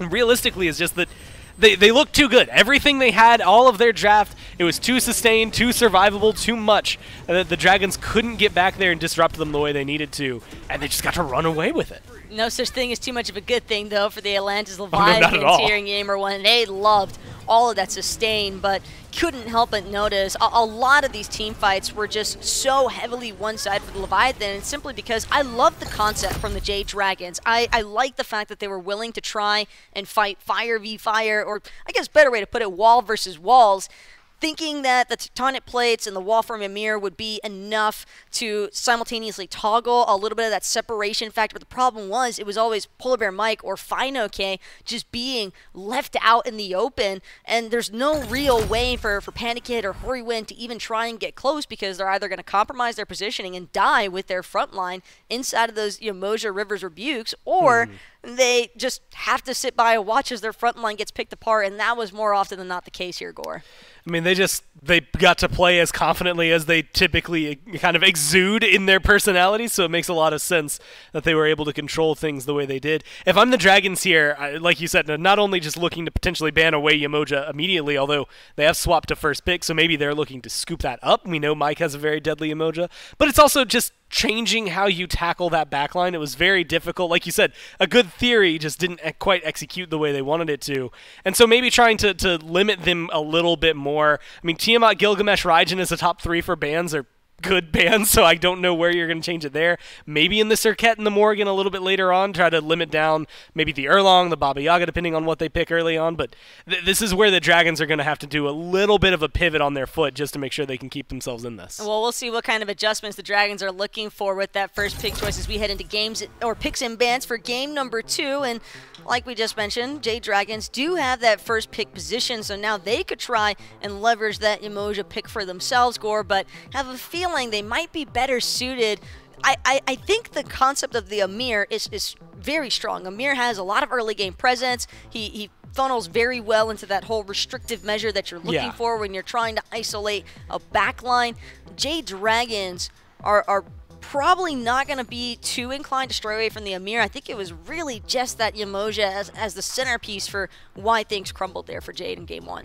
Yeah, I think there's a lot, at least everything else, it feels like there's a good way to deal with it. But that plus Yemoja made it more complicated. The Guan Yu was also an interesting one, like caused some problems, but at the beginning of the game, I mean, we saw he was getting kind of controlled in the lane. It's just, again, the transition into the team fight, where the Leviathans typically are always the strongest, that caused a lot of trouble. And so I'm going to watch the Dragons here, specifically how they take on these bans, because this is where I think they're going to pivot and kind of flex that first pick and say, look, we're going to grab it, we're going to force you to ban something. Tiamat still available, and we know Heroine likes that. Tiamat could definitely be a first pick opportunity up for grabs here on the Jade Dragons. Have to imagine the Leviathans, if these bans are anything like their game 1, Tiamat very likely to fall, but that would leave open the likes of a Fenrir, and Leviathan seem as though if they're going to have to pick their poison, Fenrir is not a doggo that they want to mess with in game number 2. And I think this does put Jade Dragons into a little bit of a pickle, Gore, because if they want that Tiamat, sure, they can have it, but at the same time, letting Rongyu get Yemoja in back-to-back games when this is, technically speaking, their set life on the line, it's definitely a pretty heavy risk for the Dragons here. And their first game, it was Sol, Guan Yu, Yemoja. Like, Yemoja was their third pick. Like, it wasn't even where they went immediately, but here you're going to be able to grab 2 of those. With Tiamat on the other side, I'm certain they're going to be looking for some sort of balance. Whether or not Yarkor wants to go back to the Sol is going to be a question they answer. But they could also just go for the Yemoja, which makes way too much sense here. But if they want, they could grab the Guan Yu. Maybe Julio didn't have a great time. Maybe you wait for your solo a little bit later. They just have so much flexibility right here. Well, Leviathans, if it ain't broke, don't fix it. Yemoja, Guan Yu, that front line was a staple as far as the team sustain and team fight capability was concerned in game number 1, so can't fault them in the slightest for wanting to run it back here in game number 2. But Jade Dragons, there is a possibility that maybe Amir was just a little bit too immobile to actually escape that Yemoja. So thinking about some Guardians with a little bit more mobility, Fafnir, probably one of the first that comes to mind. Shingten as well, possibly even a Bacchus, although a little bit more skeptical that we'll see Bacchus gameplay anytime soon. I think largely mostly about that belch effect and the anti-heal proc that Bacchus has naturally. Well, I'm going to scroll through just to see. I know, like, Yemoja got some changes. Like, it's always the interesting thing. Like, Terra technically got a small buff, but, like, just the things that are technically available to you that might create some interesting dynamics. I'm curious to see if Mike ever goes back to, I don't want to say, like, more aggressive style play, because, look, he was just playing Ymir. You're going to be aggressive on Ymir. But we've been, like, some hints people I've heard, like, discussing, like, hey, maybe Baron can function as a support right now, and maybe that gives you a duo lane where you can be aggressive. But as you had highlighted and we had talked about in game number 1, Guardians are just really good. It's kind of difficult to convince someone to say, hey man, let's go away from those. And you ask for mobility, you ask for the Fafnir, and that's exactly what they get. I actually really like this draft as well. It feels very powerful. But one thing is consistent here, Gore, and that's that Panda Cat, despite the fact that he's on the Panzaburu, he's still going to have to deal with that River's Rebuke, and that can be rather problematic with a god that has not necessarily low mobility, but it's certainly mobility that is heavily impacted by giant river walls on either side of you. So Mike certainly got his game cut out for him if he's going to be trying to keep his hunter alive, although I think we largely saw a decent amount of 1v1 with Pandacat versus Hardcore in that dual lane. It just never really seemed as though Pandacat was able to actually close in on a kill because of Beneath Them's awareness. And I just want to give a big shout out to the Leviathans, at least on their homework, because Mercury, Fenrir, Thanatos, Pele are in the 5 of the top or 4 of the top 5 picks that Sam goes to. Like the next one that he has is a Wheelish, and that's like more dependent on the gods that are around him as opposed to just Sam. Like they are really harping on the jungle. They are making sure Sam is uncomfortable, and I think that kind of helped them out in game number 1, forcing him away from those picks and onto something even just slightly more uncomfortable like the Robin. Well, if Benitham chooses to take Robin for himself, that's definitely going to cause Sam to dive real deep into that back pocket, but I'm glad that you mentioned the Wheelish. If you think about it, a Wheelish actually has a decent focus potential against the Baba Yaga. We saw Sam on multiple instances in game 1 try to collapse onto Shinto with that Robin, and despite having rushed the Brawler's Beatstick, he just never really had the damage outright to actually take Shinto down. But a Wheelish is definitely a little bit more of a hit or miss pick, or I think the real question arises with how well she would transition from that early to mid game into the mid-late game aspect, because she technically becomes more of like a sacrificial lamb. Like, sure, maybe you'll find a pick, but you're almost guaranteed to die for it after the fact. And this Odin switch up could possibly be for Sam in the jungle, could also potentially be for Fine OK in solo. I'm curious to see, so you go back to, what, beginning of Season 7, Odin's one of the most prominent gods that anybody's playing, has to get hit with so many nerfs before he just disappears because people are playing him constantly, and then we never see him again. It feels like a couple of people, I think, tried him earlier on this year in Season 8, but it just hasn't really kind of found its footing. But he just got a couple of buffs, a little bit of cooldown and then a little bit of physical power scaling on that stun, but this makes things a little spicier because all of a sudden that cage comes back into the mix, the control that brings with the Hunbat's ult. I mean, it's a different dynamic for the Dragons, but it's something I'm excited to see. A few different top-tier options are available beneath them. We saw a hover of the Loki, but it's going to be Daji instead as the response, and Pao Lao have to remember a very strong ultimate, especially against the likes of an Odin, a Hunbat's, even the Tiamat and Danzaburo could be at risk because while they have some forms of CC immunity, whether it's through purification beads or just their ultimates, it's more awkward for the Odin and Hunbat's because those are going to be the primary instruments for the Jade Dragons here, and trying to control a lot of that AoE spacing. You have Fear No Evil, you've got the cage out of the Odin, you think that that's perfect up against the likes of Chiron, Guan Yu, and Yemoja, and maybe it is, but if there's a Pao Lao folding down on top of you, Gore, that could definitely negate some of that counter initiation from the Dragons. Well, and you're looking at it again, maybe not as much like self-sustain because Soul's not in the mix, but even with Guan Yu, Yemoja on the board, again, Baba Yaga there's a lot that you would probably want some of the anti-heal. Last game they went into the Cursed Ankh as well, just to make sure they could limit a little bit of that healing. And Odin Cage does that for you, technically, but I'm looking at Odin like, well, you probably want some beads, but you also want your blink. They put Cursed Ankh on solo lane last game. Maybe that's something they can pivot over to Mike. Well, but Mike also probably wants some beads. Like, there's a lot that's going to have to be juggled around properly for the Dragons in terms of their relic choices just to deal with this Daji, and admittedly also the Guan Yu and also the Yemoja to make it all work out. What are your over-under odds on which side actually picks up Phantom first, if either side? Because there's a chance that we don't see a Phantom come through, period. I'd put more money on the Leviathans doing it than the Dragons, because like Yemoja walls are frustrating, but still they're frustrating enough that you kind of want Phantom, but not so much that you ever like see it locked in. Odin walls need it sometimes, like that. Just 9 times out of 10, like I'm Baba Yaga, my dash is down, I just want to walk through. Just get me out of here. I'm Chiron, just let me giddy up out of here. I do not want to get locked down by this, and I think that's the other problem. Guan Yu, Yemoja, Chiron, not the Daji to the same extent, but Baba Yaga as well will be able to get out. The 3 of them though are locked in that Odin cage. You need some assistance if you're going to be able to keep the carries alive and get Yarkor out of there. Do feel it's important to note though that with the upgraded Phantom, you do receive 15% extra damage mitigation. That could be spread across the whole board of your team. It's almost like having that OG version of Shell before the nerf took place, and 15% damage mitigation is definitely nothing to scoff at, especially when you already have a lot of sustain to boot. That's definitely the case here for the Leviathans between that Yemoja and Guan Yu. Certainly some really well-rounded drafts from both these teams, though, Gore. Yeah, I'm excited to see how this one shakes out. I think it's just different enough for the Dragons. They've opened up the possibilities. Their engage, I think, is a lot better, but it's the counter potential on the other side. Plus, look, Yemoja is on, like, Rung Yu's got Yemoja again.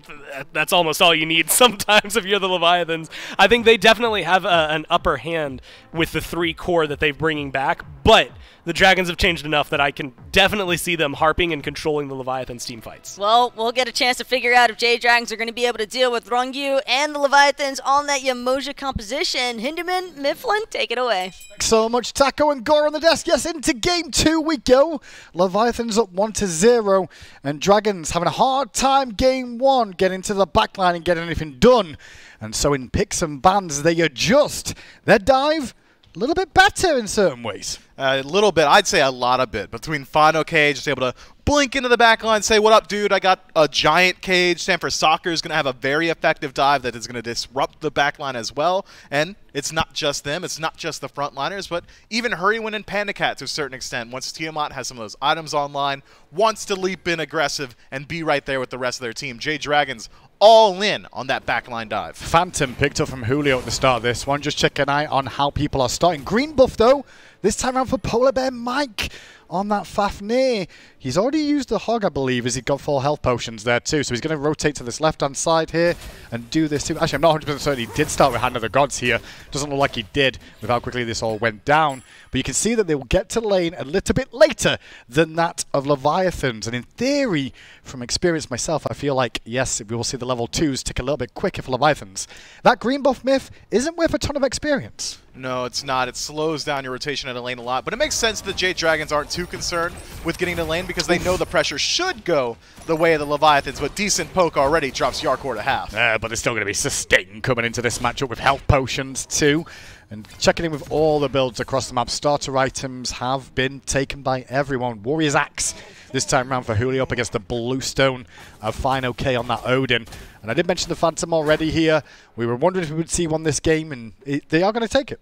They are, but a little bit of lacking on beads from the side of Jade Dragons. In particular, Sam for Soccer, going to be very susceptible to this powwow in the early game. The second Panatom ticks over to level 5, he should shift up his focus. Instead of sitting in these lanes, instead, try and sit on Sam. Mifflin, there's going to be people in chat going, but at the same time, Panatom doesn't have beads either, and fear no evil. In fairness, that is true. Yeah, but you could like reaction powwow to Fear No Evil pretty easily. I mean, your reaction Fear No Evil to powwow, you're still getting pulled. Why did you ever do that then? Well, because I'm not good. You've not got reactions. Yarkor under some pressure here as he steps forward. Panda Cat taking way more than he bargained for there.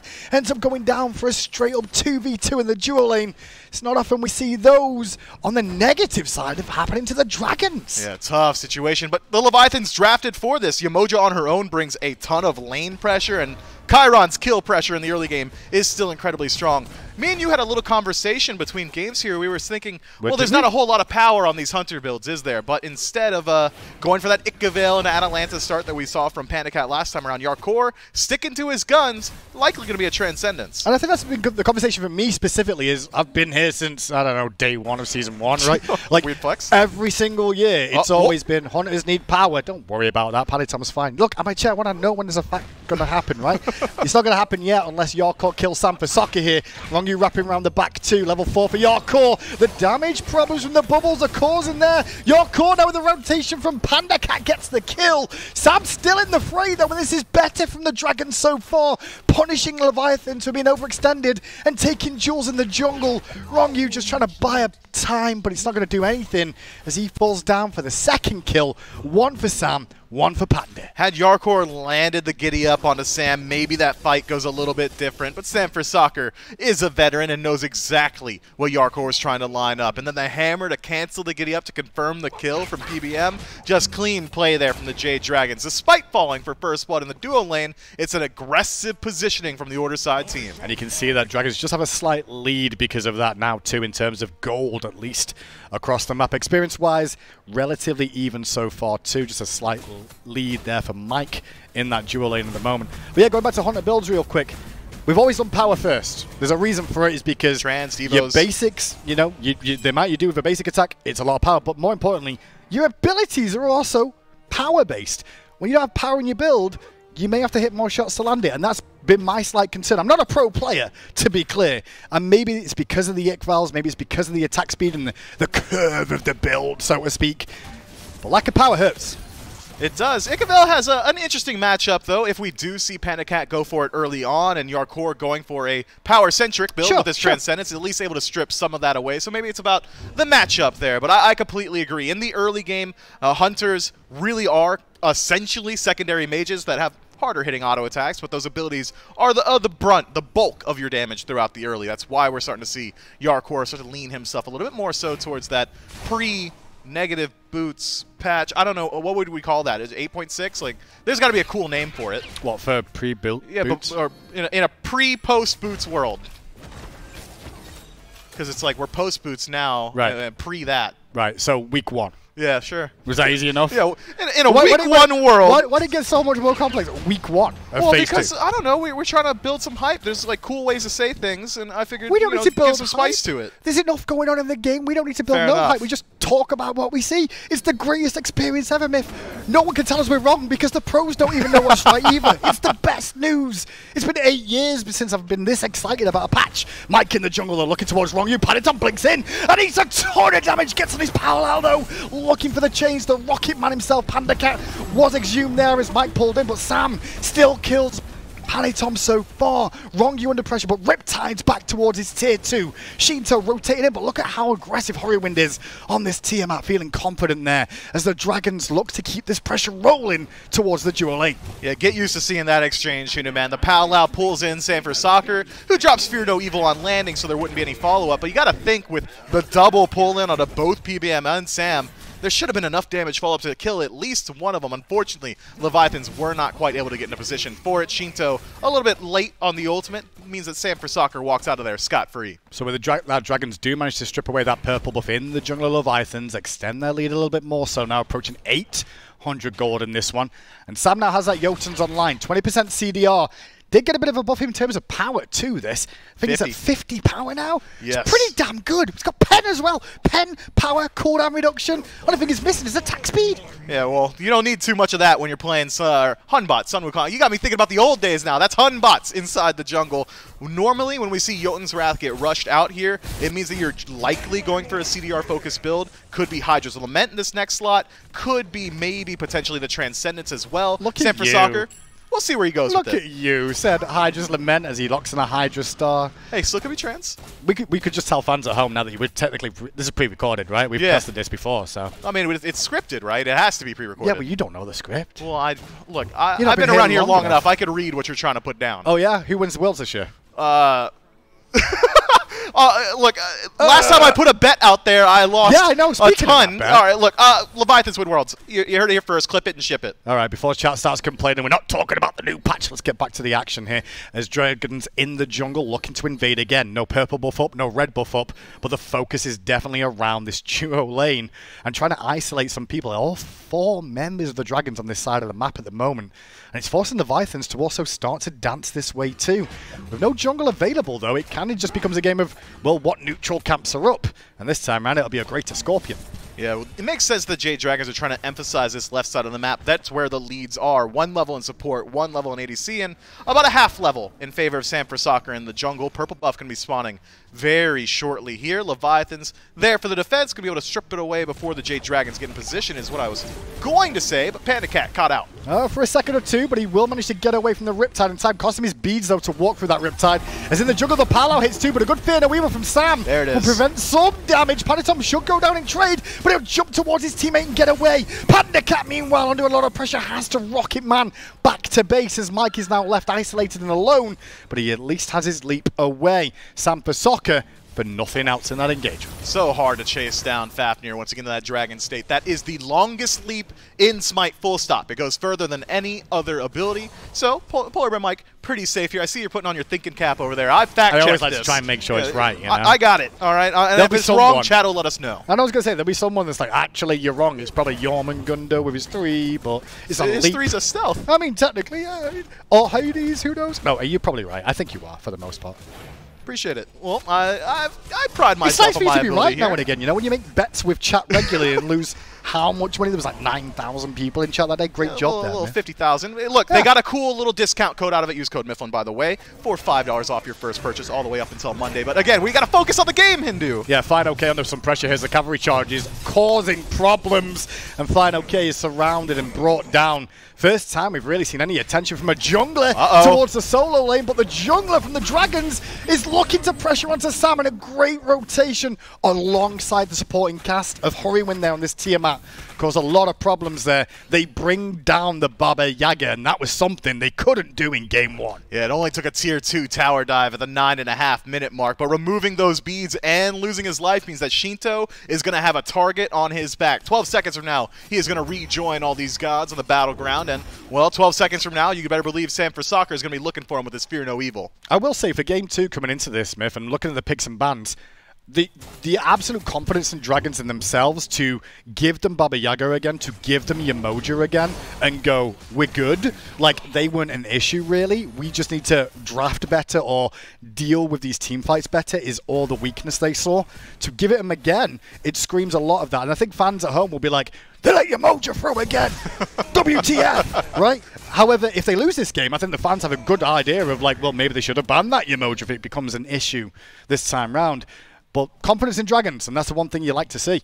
And they're playing very well around it, putting out that pressure. I said earlier I thought it was more so play on field in the early game that costed Jade Dragons game 1. Obviously, Polar Bear Mike did not get off to the best start this time around, though. Has already shifted up 3 out of 4 kill participation from the support, 4 out of 4 from the jungler, and they are continuing this pressure. They have not quite been able to really get a control over the Leviathans' buff rotations. Purple buffs have been defended for the large part, as have reds, but the Jade Dragons are consistently able to control these mid camps, these neutral camps, if you would, and that's where this gold lead is really starting to establish itself. I will say, comparing game 1 to 2, though, Leviathans were up 3-0 with 10 minutes in last time round, and the gold was only about 500 tops. Meanwhile, Dragons this time round approaching 2,000 now in favor of the Dragons as they start to mount more pressure and more of a lead. Mike trading with Panitom in the jungle, Fine OK rotating in. And that's what Mike's doing here, buying time for this rotation. And the blink onto Yorkor is going to cause a problem, because guess what, Chiron? You cannot escape that ring when all you got is a giddy up. Beautiful little play and beautiful burst from Tiamat, who's still going in. Hurrywind is here to play, but he's trapped inside that ultimate, and now with the follow-up from Panitom could cause some problems. Bead's not available for Tiamat here, as the Paolo now consumed. Hurrywind pulled in and killed. Fine OK still tanking up. Julio and Shinto have finally arrived, but the damage has already been done.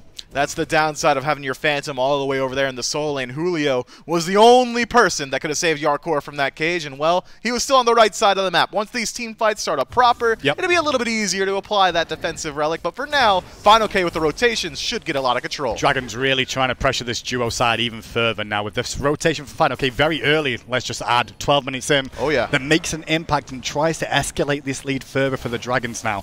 However, with Julio turning up and Leviathans on this left-hand side, they won't find the buffs they were looking for there. Red buff secured in the jungle, purple buff secured in the jungle, and now Leviathan get a cheeky window at the gold, but Dragons smell it.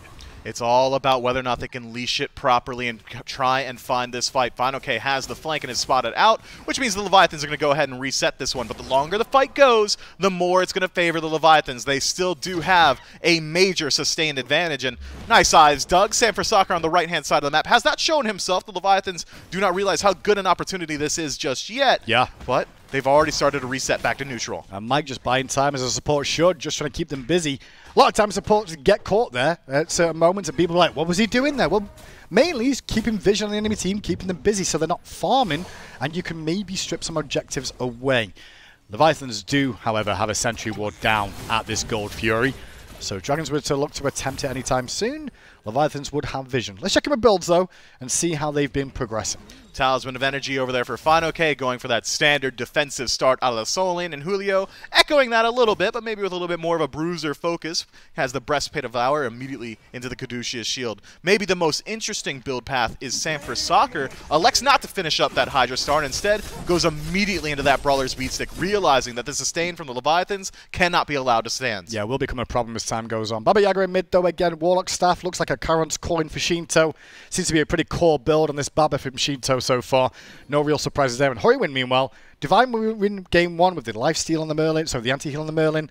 This time around, though, it's Charon's Coin a little bit earlier, and then the transition to Divine after that, and now that Soul Gem too, which I think is one of the stronger items in that mid lane position. Yeah, great sustain for your team, good burst damage as well, but survivability still going to be in Shinto's favor. That Warlock staff is just such a good stat stick once it's fully stacked up, and it is because Baba Yaga gets those stacks for free. Not really talked too much about Sunder so far, even though it was picked up by Polar Bear Mike in this game, and now Fine OK has transitioned into it too. The shield's penetration and the damage that it'll do. 2 charges now. How do you feel about this item? I should say. I mean, it's just good. Anyone who gets CC'd now has under threat of death, regardless of who it is. They can do it to a tank, they could do it to a carry. Anyone is going to get shredded instantly. But it also has a cheeky good matchup into Shinto on this Baba Yaga. Goes up into the ultimate, gets a little bit of a health shield. No longer. That Sunder's going to strip it away. Interesting pace of this one now, because both solo laners for the last 2 or so minutes have been on the left-hand side of the map. Right-hand side has gone unchecked, and I think it's because both teams realise this Gold Fury is very valuable, but why has it got so much value to it at this stage? It's just the first objective that you can fight over, and it's one of the easier objectives on the map to clear. Gold Fury is just great for your team. It's a great way to find a little bit of that separation, but I want to take another peek at these builds here. Transcendence immediately in Atlanta's bow means that we're lacking a lot insofar as sustain, maybe just relying on the Cal for that lifesteal. I think Yarkor might be going for this new age crit build coming through. Could be Rage Deathbringer after we see a little bit more penetration. Do we see an Assi in that build itself, all that lifesteal, that sustain? We've seen it a little bit in ranked, but it's hard to say, man. The meta is so intangible right now. Right? Yeah. Well, generally, you're always looking for some sort of sustain in your builds as a hunter. We saw it in multiple games, and so far it's the Cowls. They've been a focus. Gold Fury reset for a second, but it will go down. Fiddle Weave in the jungle on Yarkor, who is destroyed. Final K's ring caused problems now. Wrong you on the wrong side of town. The chase is still on, but he won't find it as the Fury is taken by the Jade Dragons here, extending their lead now to 3,000 gold as Julio was rotated back to the solo side. And as soon as he did, that's when Dragons went go, go, go. Yeah, Fine K is just not interested in the solo lane this match. Instead, has been constantly putting pressure on a Yarkor who is unfortunately not cut a Phantom for himself. Needs Julio to be there if he wants any chance to survive. Very easy to line that one up for the Jade Dragons. Odin Cage, Fear No Evil. That's going to cost him his life. I think that's got no mana here up against Julio, and Julio just doesn't realize where the backup is. So he's going to turn his attention now, realizing the cavalry charge is on. And Panda will fall down solo towards the tail end by Julio, but how much damage was he really on? Meanwhile, mid lane, Leviathans are trying to bite off even more as the Shinto house comes online and forces Horywin back. But Mike's ultimate will keep them at bay for a moment or two. Leviathans is just trying to find more of an answer after losing this Gold Fury. They're just constantly putting pressure on the map, utilizing that healing. Wrong You starting to top himself up, but Fine OK joins the fight. But can he follow up in time? The stun's good on Wrong You, looking for that Riptide if it's available, and there it is to get a bit of separation for himself back to safety. Back up from his team too, but now Wrong You uses the Phantom, but Fine OK still secures the kill, has Mystical Bale and of course the shield from the Raven Shout to cause a problem. Fear No Evil consumed there by Sam Vasaka as Panatom still jumped in with that health, gets a good Paolo off onto 2, drags them in, but there's no follow-up damage, and Sam leaps to the back trying to get to Panatom, can't do so as Julio and Yarkor give separation, but Yarkor ends up dying for it. There's no re-secure kill there available for him, and then on top of that, Shinto's in trouble too. Way to shift up the narrative, Jade Dragons. We thought the long fights were going to favor the Leviathans. Now Julio falls. Sam for Soccer takes him down. Tier 1 tower going to follow suit as well. And, well, last time around we saw the Leviathans go for an early fire giant. Jade Dragons looking to do the exact same. In fairness with how that fight went, though, it was Leviathan's grouping trying to force that Tier 1 myth. They weren't respectful of the respawns, of the re-engages, of the people coming back from base. And Dragons just go, we can W-key really well with this composition if you don't have the damage to bring us down. And pretty much led from Fine OK. Sam for Soccer's Fear No Evil caused some problems. And with that, the Dragons now in a comfortable position. Now, I will say, I've not spoke about it much, but Horywin is having a fantastic game so far on this tier map. Yeah, just always inside the engagements, always exactly where he needs to be for his team. But if Horywin is your standout, mine has got to be Fine OK. I mean, it is very seldom you see a soul laner have this kind of impact on a match this early on. I was going to say, it is very rare that you see an Odin have this kind of impact in any game, even if it's an arena, right? But you're completely right. I think his early rotations in the game, that 12-minute rotation that he did, became such a big window where Dragons have started to have, well, the whole core online earlier. And I think when you look at what happened in game 1 with them, We didn't see Final for a good 15-20 minutes before the game was, in fairness, almost like not out of reach, but behind and struggling already. And now it's up to the Leviathans to try and shift up the narrative yet again. From 7,000 gold down, and Fire Giant on 5 members of the Jade Dragons. They have to defend their base. 3 tier 2 towers still standing, and it is an interesting split push here. Sanford Soccer acting as a solo agent over on the right-hand side with a 3 or 4-man core trying to push down the center. Okay. Leviathans, though, they're going for the split. Yeah, they're trying to split it up here, Leviathans. I think just to get some global gold for the team who are behind at the moment, as we mentioned. But at the same time, it's giving up freebies down this mid lane. Could they have really defended that? Maybe. But now they're going to see John mid Phoenix here, Jade Dragons. Right-hand side, Sam split pushing, and Yorkor split on the left. It's a 4-on-4 with a weird tale of events of who's where. Yeah, just give Sanford Soccer a couple more seconds to start putting threat on this right side Phoenix. Yorkor has to back in this one. The mid Phoenix is burning slowly. Great ult from Rong Yu. And that will buy a moment or two. Rong Yu will be fine as Polar Bear Mike. Happy to tank up a couple of shots. Will leap back in again. And there's a Cursed Donk as well. Looking towards Rong Yu, who has a Phantom online. Julio was trying to frontline on that cavalry charge. Took a ton of damage from the damage backline of the Jade Dragons now. The Paolo, a little bit late to the fray. Only pulls in Sam. All the while, the tanks from Dragons are zoning away Leviathans. Just no one's hitting the Phoenix just yet. Hey, who needs a Phoenix? If you can remove enough gods from the playfield, the Titan is suddenly emerging on the menu. Instead, though, Jade Dragons going to take a play from the Leviathans book to make it a little bit slower and instead work their way through every single one of these objectives. Right side, Phoenix now under threat. And this is where Dragons are the most dangerous. They get a lead and they will push it as hard as they can. 20 minutes in now, looking at the right-hand Phoenix, Shinto's house. I mean, you might as well put it on the market. No one wants to buy it now with how it looks there. Well, they don't put it on the market. The Titan's going down, and boy, oh boy, Myth, no surprise. We're going to go to a game 3 here between Leviathans and Dragons as the Dragons bounce back in, honestly, decent form. That was a 20-minute win. You got to give them a little more credit than that. Hindu, they were looking commanding out there. Duo lane pressure galore and transitioned them so well into the mid-game just to close that one out. I thought maybe we'd see a little bit more from Panatom in the early, considering wasn't a lot of beads pickups, but those Powwows, they weren't getting a lot, of value, were they? No, completely agree. The Phantom didn't really do too much for them either, honestly, with how that played out for them. But more importantly, the Dragons there, Yamoja, they left it up and they took it. Baba Yaga, they left it up and they took it. And Dragons still win the game. Shows that the picks and bans are definitely a conversation every single time. After the break, though, we'll break down that set some more and bring you game 3.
Hello, Smite fans, and welcome back to the Smite Pro League, powered by Alienware. And while we've had an incredibly exciting set so far between the Jade Dragons and the Atlantis Leviathans, I want to take this moment to go ahead and recommend to you guys that if you want to get into all of this Smite Pro League action, all you need to do is head on over to smitegame.com/Alienware, cop a 240Hz monitor for yourself to watch the SPL in the highest quality possible, or even to play your own games in the highest quality possible. And it's not just the monitors that are up for grabs there at smitegame.com/Alienware. You can also look into picking up your very own Ryzen 10 edition, much like what the pros are playing on here, or one of these X17 laptops. They are very nice. I'll leave it at that. But for now, like I mentioned, smitegame.com/Alienware. Use code SMITEAW for a little bit of a perk for yourself. And other than that, Gore, it's only right, I think, that we see Atlantis Leviathans, Jade Dragons, considered two powerhouses of the league, going the distance in this set. Yeah, and I think that's what a lot of people would have wanted throughout this today, really. When you look at this, then Bolts Kings later, like you expect these teams to push each other to the brink of defeat.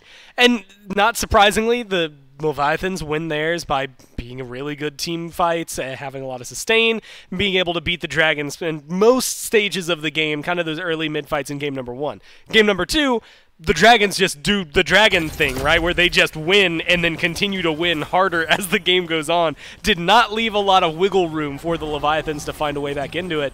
And a lot of this has to be with, Sam. His impact on this was completely different from game number 1 to game number 2. But I also think their ways of controlling Rongyu on that Yamoja limited the impact the Leviathans could have because their setup wasn't as regular.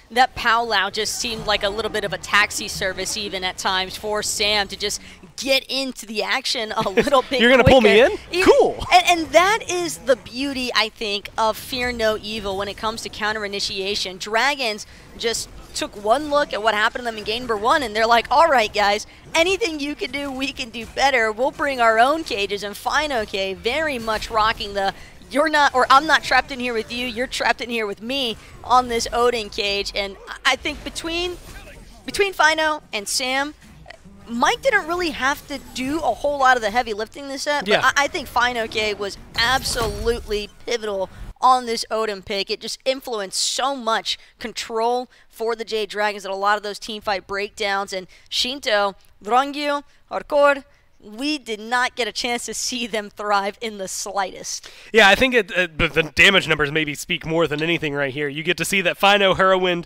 were putting out a lot of it. Sam able to come in and help clean up those kills. But like you had said, like the slash line for Mike was 0013. It's exactly what you would want to see. He didn't necessarily pick up a lot of kills, so maybe he wasn't doing a lot of heavy lifting. But he wasn't dying either. That Ymir game, he was just constantly locked down. This game, he was able to kind of be more free flow. He got to jump in, set up some kills, and really enable the rest of the team the same way that you would always want him to. Make Panda Cat look really good, make Herwin look really good, let Fino K look really good. And that's the kind of style, like if Mike's not going to be doing heavy lifting, that's exactly what you want to see. And this is going to send the Leviathans, I think, into a little bit of a scramble here now for game 3, because Rongyu on the Emoja might need to take a step back from that one unless they've managed to work out a response in between this little down period after losing game 2, Gore. But as far as the picks and bans are concerned for game number 3, I do feel as though the Hoombots was obviously a strong asset here for the Jade Dragons. The counter initiation was clearly their primary goal from the get-go. But now that the Jade Dragons are no longer in that first pick position, it's going to be the Leviathans taking that driver's seat for this drafting phase. And do you think that that's going to pose some issues for the responses that we see from the Jade Dragons? It's definitely going to have to change the Dragons' style of bans. What we've seen from the Leviathans each time, Yanis, Mercury, Fenrir. They know exactly what they're going to ban, and you know what? With the Yanis start, I have a sneaking suspicion it's going to be the same thing here. But in game 2, we saw the the Tiamat traded out for the Ymir ban coming down from the Dragons.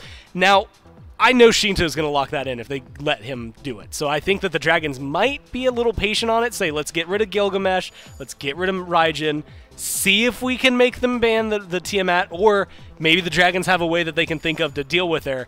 Otherwise, she is going to be a problem. They're going to have to go right back to what they did in game 1. Jade Dragons don't want to take that chance. They're just going to elect to take out Tiamat. If they're not going to be able to pick it first, they're certainly not going to give Shinto an opportunity to pilot that God choice for himself in the mid lane, and it's for good reason. I do think that Shinto is likely going to try and stray away from the Baba Yaga in this game just because of how much control. The Humbots pick specifically for Sam, it introduces another layer of dive, just because normally you'd anticipate with the Robin you have Mystic Rush, you've got a nice route, but Baba Yaga can escape from all of that with one single ability. However, not against that Sacred Monkey Toss, not against the Somersault. It's a lot more difficult, I think, for that Baba Yaga to run away from Sam on that Humbot, so it's certainly something that Shinto's going to have to keep in mind if he is interested in looking at that Baba Yaga again. And especially because the way things have been going for him, that Humbats was the last pick for the Dragons. It was the last thing that they brought in. They made him go deep. They were banning anything and everything that Sam was willing to play prior to that. They had 4 jungle bans, and yet he still ended up with something that ended up giving him the hand. So I think that they're going to have to change that with the Umoja actually taken away this time by the Dragons. That ends up leaving open the Ymir right now, which is what they had banned in the first time around. Raijin available, which is something we've seen Shinto go back to over and over again. And yet, despite all that, it's still the Fafnir that comes through first. There is a chance that Mike might not have full-on PTSD from game number 1 on Ymir. Could see him opting to take that choice now that Fafnir does have a little bit of lockdown potential, obviously, against an immobile god like the Ymir, but it's not Umoja River's Rebuke type of lockdown and isolation. So Ymir could definitely be favorable, at least in terms of matching some of that dual lane pressure that Fafnir's already introduced. But more importantly, Leviathans are leaving themselves relatively open-ended here. They're waiting to see what the Jade Dragons opt for before worrying about solidifying any of their damage. I'm actually happy to see this because I saw Fafnir and my mind immediately started drifting towards, well, they played Soul in game number 1. You grab Soul either for Shinto or for Hardcore and you're happy with it, or you throw a Hunter over there to Hardcore, and that way you have the kind of double Hunter plus coercion, or coerce, that can come through with the Fafnir. A really big combo. And I think the Dragons were kind of on the same wavelength. They recognize Soul has been pretty much the go-to for Whirlwind when Yanis has been taken away. A very easy slot in. We just saw what Panda Cat can do on this Danzaburo. We've been seeing it for a couple of weeks now. And it's not something that you really want to be on the opposing side of, so I really like these top 2 for the Dragons. But with the Danza and Soul locked in, Leviathans now know what to expect in terms of backline potential. And Raijin, Tyr, a lot of control being introduced right now for this top 3 out of the Leviathans. Specifically looking at this tier, Julio has already showcased the fact that he is incredibly comfortable on this pick, and this has been a relatively quiet set from Julio, so Tyr could be a god pick choice that I think just gives him a little bit more of an advantage in terms of actually having that big aggressive presence that we're accustomed to seeing from him. Yeah, I'm excited. This is like Fafnir is maybe one you could argue, I think, because of what we've seen from Rongyu. Umoja kind of takes the first place. Horus, depending on the meta, takes second place. But you give Rongyu literally anything that he's going to be comfortable with. Fafnir, I think, can fall in that umbrella, and he's going to look good. Raijin has been hand-in-hand with Shinto for over a year now, and the same thing could be said for Julio and Tyr. So I really like the top 3 and the amount of control that they're going to be able to bring. It definitely does feel like a lot of punch that the Dragons are going to have to accommodate for.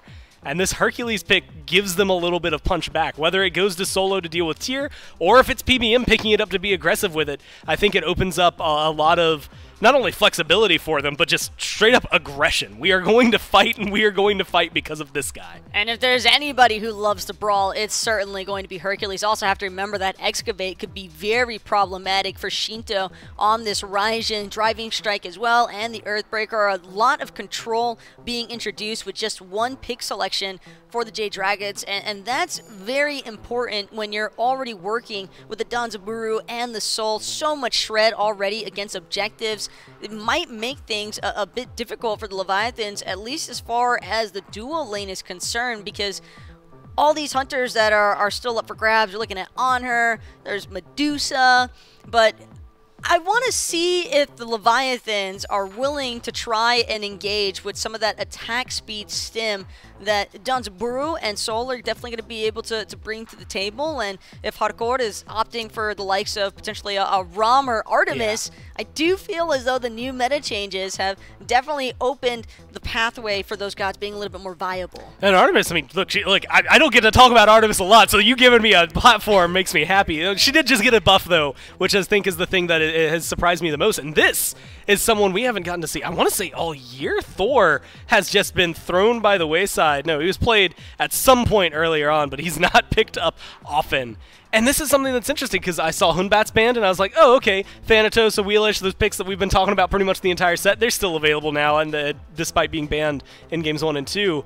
This wasn't where I expected to see Sam to go, but I actually like Thor just in general. Semi-global presence, especially with what he's able to close gaps on. You look at the mobility, yes, Raijin can technically get away from that, but you have to be very quick with it. I think his engage, no matter what, is going to be very solid, and it really lets him control, I would argue, more of the pace in the jungle. Thor and Hercules only have one intent here, Gore, and that is to mercilessly brute force down the back line. This could be a tough game for Hakora on that Uller. Even the Raijin from Shinto is going to have to keep an eye out for the semi-globals and all of that dive in the backline potential. But I like the Loki pickup here for Panitham. I think that Loki introduces an interesting element with the Invis, so it's definitely going to force the Jade Dragons, I think, to be a little more patient, but a classic Loki Slayer option for the last pick. Osiris can actually come through. We had a hunch that this Hercules wasn't necessarily dedicated for solo or support, and I think it's a little bit more evident now that we're looking at a Hercules support here. And this is just a team that is going to fight, and they are going to fight really well. The thing that actually makes it interesting, because Thor's fun. Thor also just got buffed slightly. I was trying to remember exactly what it was. Like, a little bit of power scaling on his ult. That's nice. Who cares? He actually got the biggest one that I think is the range on his passive. It's now 55 units, and for those of you out there, that's the range of an auto attack. So now, anytime that Uller steps up to hit him, save for his abilities that are just longer than that, he's going to be able to tick over and get some of that passive. So a little more power to the Thor. I think this is, like, not just, hey, we want to fight. They are going to fight fast. Like, they want to go the minute Thor hits level 5, maybe even sooner because they have a Hercules. The Dragons are going to look to get this ball rolling. This is one of those games where all of the carries are kind of just looking at each other's drafts and they're just like, I'm not going to have fun today. It's the Ralph meme, I'm in danger. Yeah, no, 100%. This is actually, well, the one thing I will attest, though, is clearly the Dragons want to establish a lot of duo side pressure. In game 1, we saw them taking a little bit more focus towards that solo side, and then the Leviathans ended up just utilizing a lot of their early game focus around the duo lane, and they were able to basically topple over the Dragons, no problem. And then Dragons and Like-Kind respond in similar fashion. Game number 2, they just take out the duo lane, demolish it, and just build that pressure elsewhere across the map. I'd have to imagine that for a Dunsburu and a Hercules might fare a little bit more pressure-oriented than Uller and Fafnir. Yeah, I think the Uller Fafnir, like, they could fight. They can do really well, but everything that I'm thinking of, all their combos, all the damage dump that they're capable of doing, I'm like level 7 maybe before I start really thinking of those two as being able to contend, especially like you said, when there's a Hercules on the other side. It's going to cause a lot of trouble. The good news is that Uller has a lot of self-peel, whether it's just the stun or the leap away, so he should be able to get out of some of these, but should is the key word, right? Your beads are only going to be able to do so much. The CC from Hercules has a much lower cooldown. You're going to get caught out, so they're going to have to play carefully. Depends on how well Hardcore is able to utilize that axe stance switch into the bow stance. It's really just, you have to be in the axe stance if you don't want to get caught for the most part, Gore, especially as that mid-game starts to break out. But the other thing too, Thor, Hercules, Osiris, while I like the invis element for Panitham, I feel like it's going to be very difficult to maneuver through all of that crowd control that those three are able to provide. Yeah, I mean, not just the Osiris, like Osiris alone makes this Loki feel unfortunately bad, but you add in, like you just said, the Thor, the Hercules, honestly, to an extent, with Soul and the range of their abilities, there's just too much to try and run away from. Well, one of these teams is going to wind up being our set winner here, Gore, and that's going to be for Hinduman and Mifflin to take us away for. Right, we get game 3 between the two, and honestly, looking at picks and bans for the 3 games, Mifflin, I could almost write a thesis on what went right and wrong for both teams of like where it comes from. This game, for me, I really feel Dragons won the picks and ban section. The Fafnir pick at the start of the game, instant response from Sol and Dansborough to avoid the double sort of Hunter strat, you know, get away from, you want to go Kronos instead then, you know what I mean? Like, it definitely got dictated, I feel like, by the Dragons in this game, and it rewarded them with them being able to get pretty comfortable situation for themselves. I like the Jade Dragon. I like the draft. I really do. I wouldn't say that they're overly favored here, and I don't share the exact same concerns that the Deaths do for this Loki. Panatom on Loki, this pick in general, incredibly strong in the early game, and it has great targets here. Panda Cat has no recourse. If at any point Panatom closes gap on a Panda Cat, the dot damage from the stealth is going to remove his ability to use the leaves as an escape. If he tries to ride the rocket, you can always use Assassinate to block it out as well, so that's at least one avenue for this Loki to get involved early on. And I'm not going to argue against Yarkor's Ull and Shinto's Raijin. These are just good picks. It's a good draft. Listen, I think Ull's solid, but I also worry about his sustainability and survivability without a beads option. Example one. Just taking the poke there. I'm more worried when the Thor rotations come through, right? The dunk comes in, concerning. You're going to cause problems there. I will say, like, obviously with the way SMITE is, and it's not just about picks, it's about how you execute those picks as well.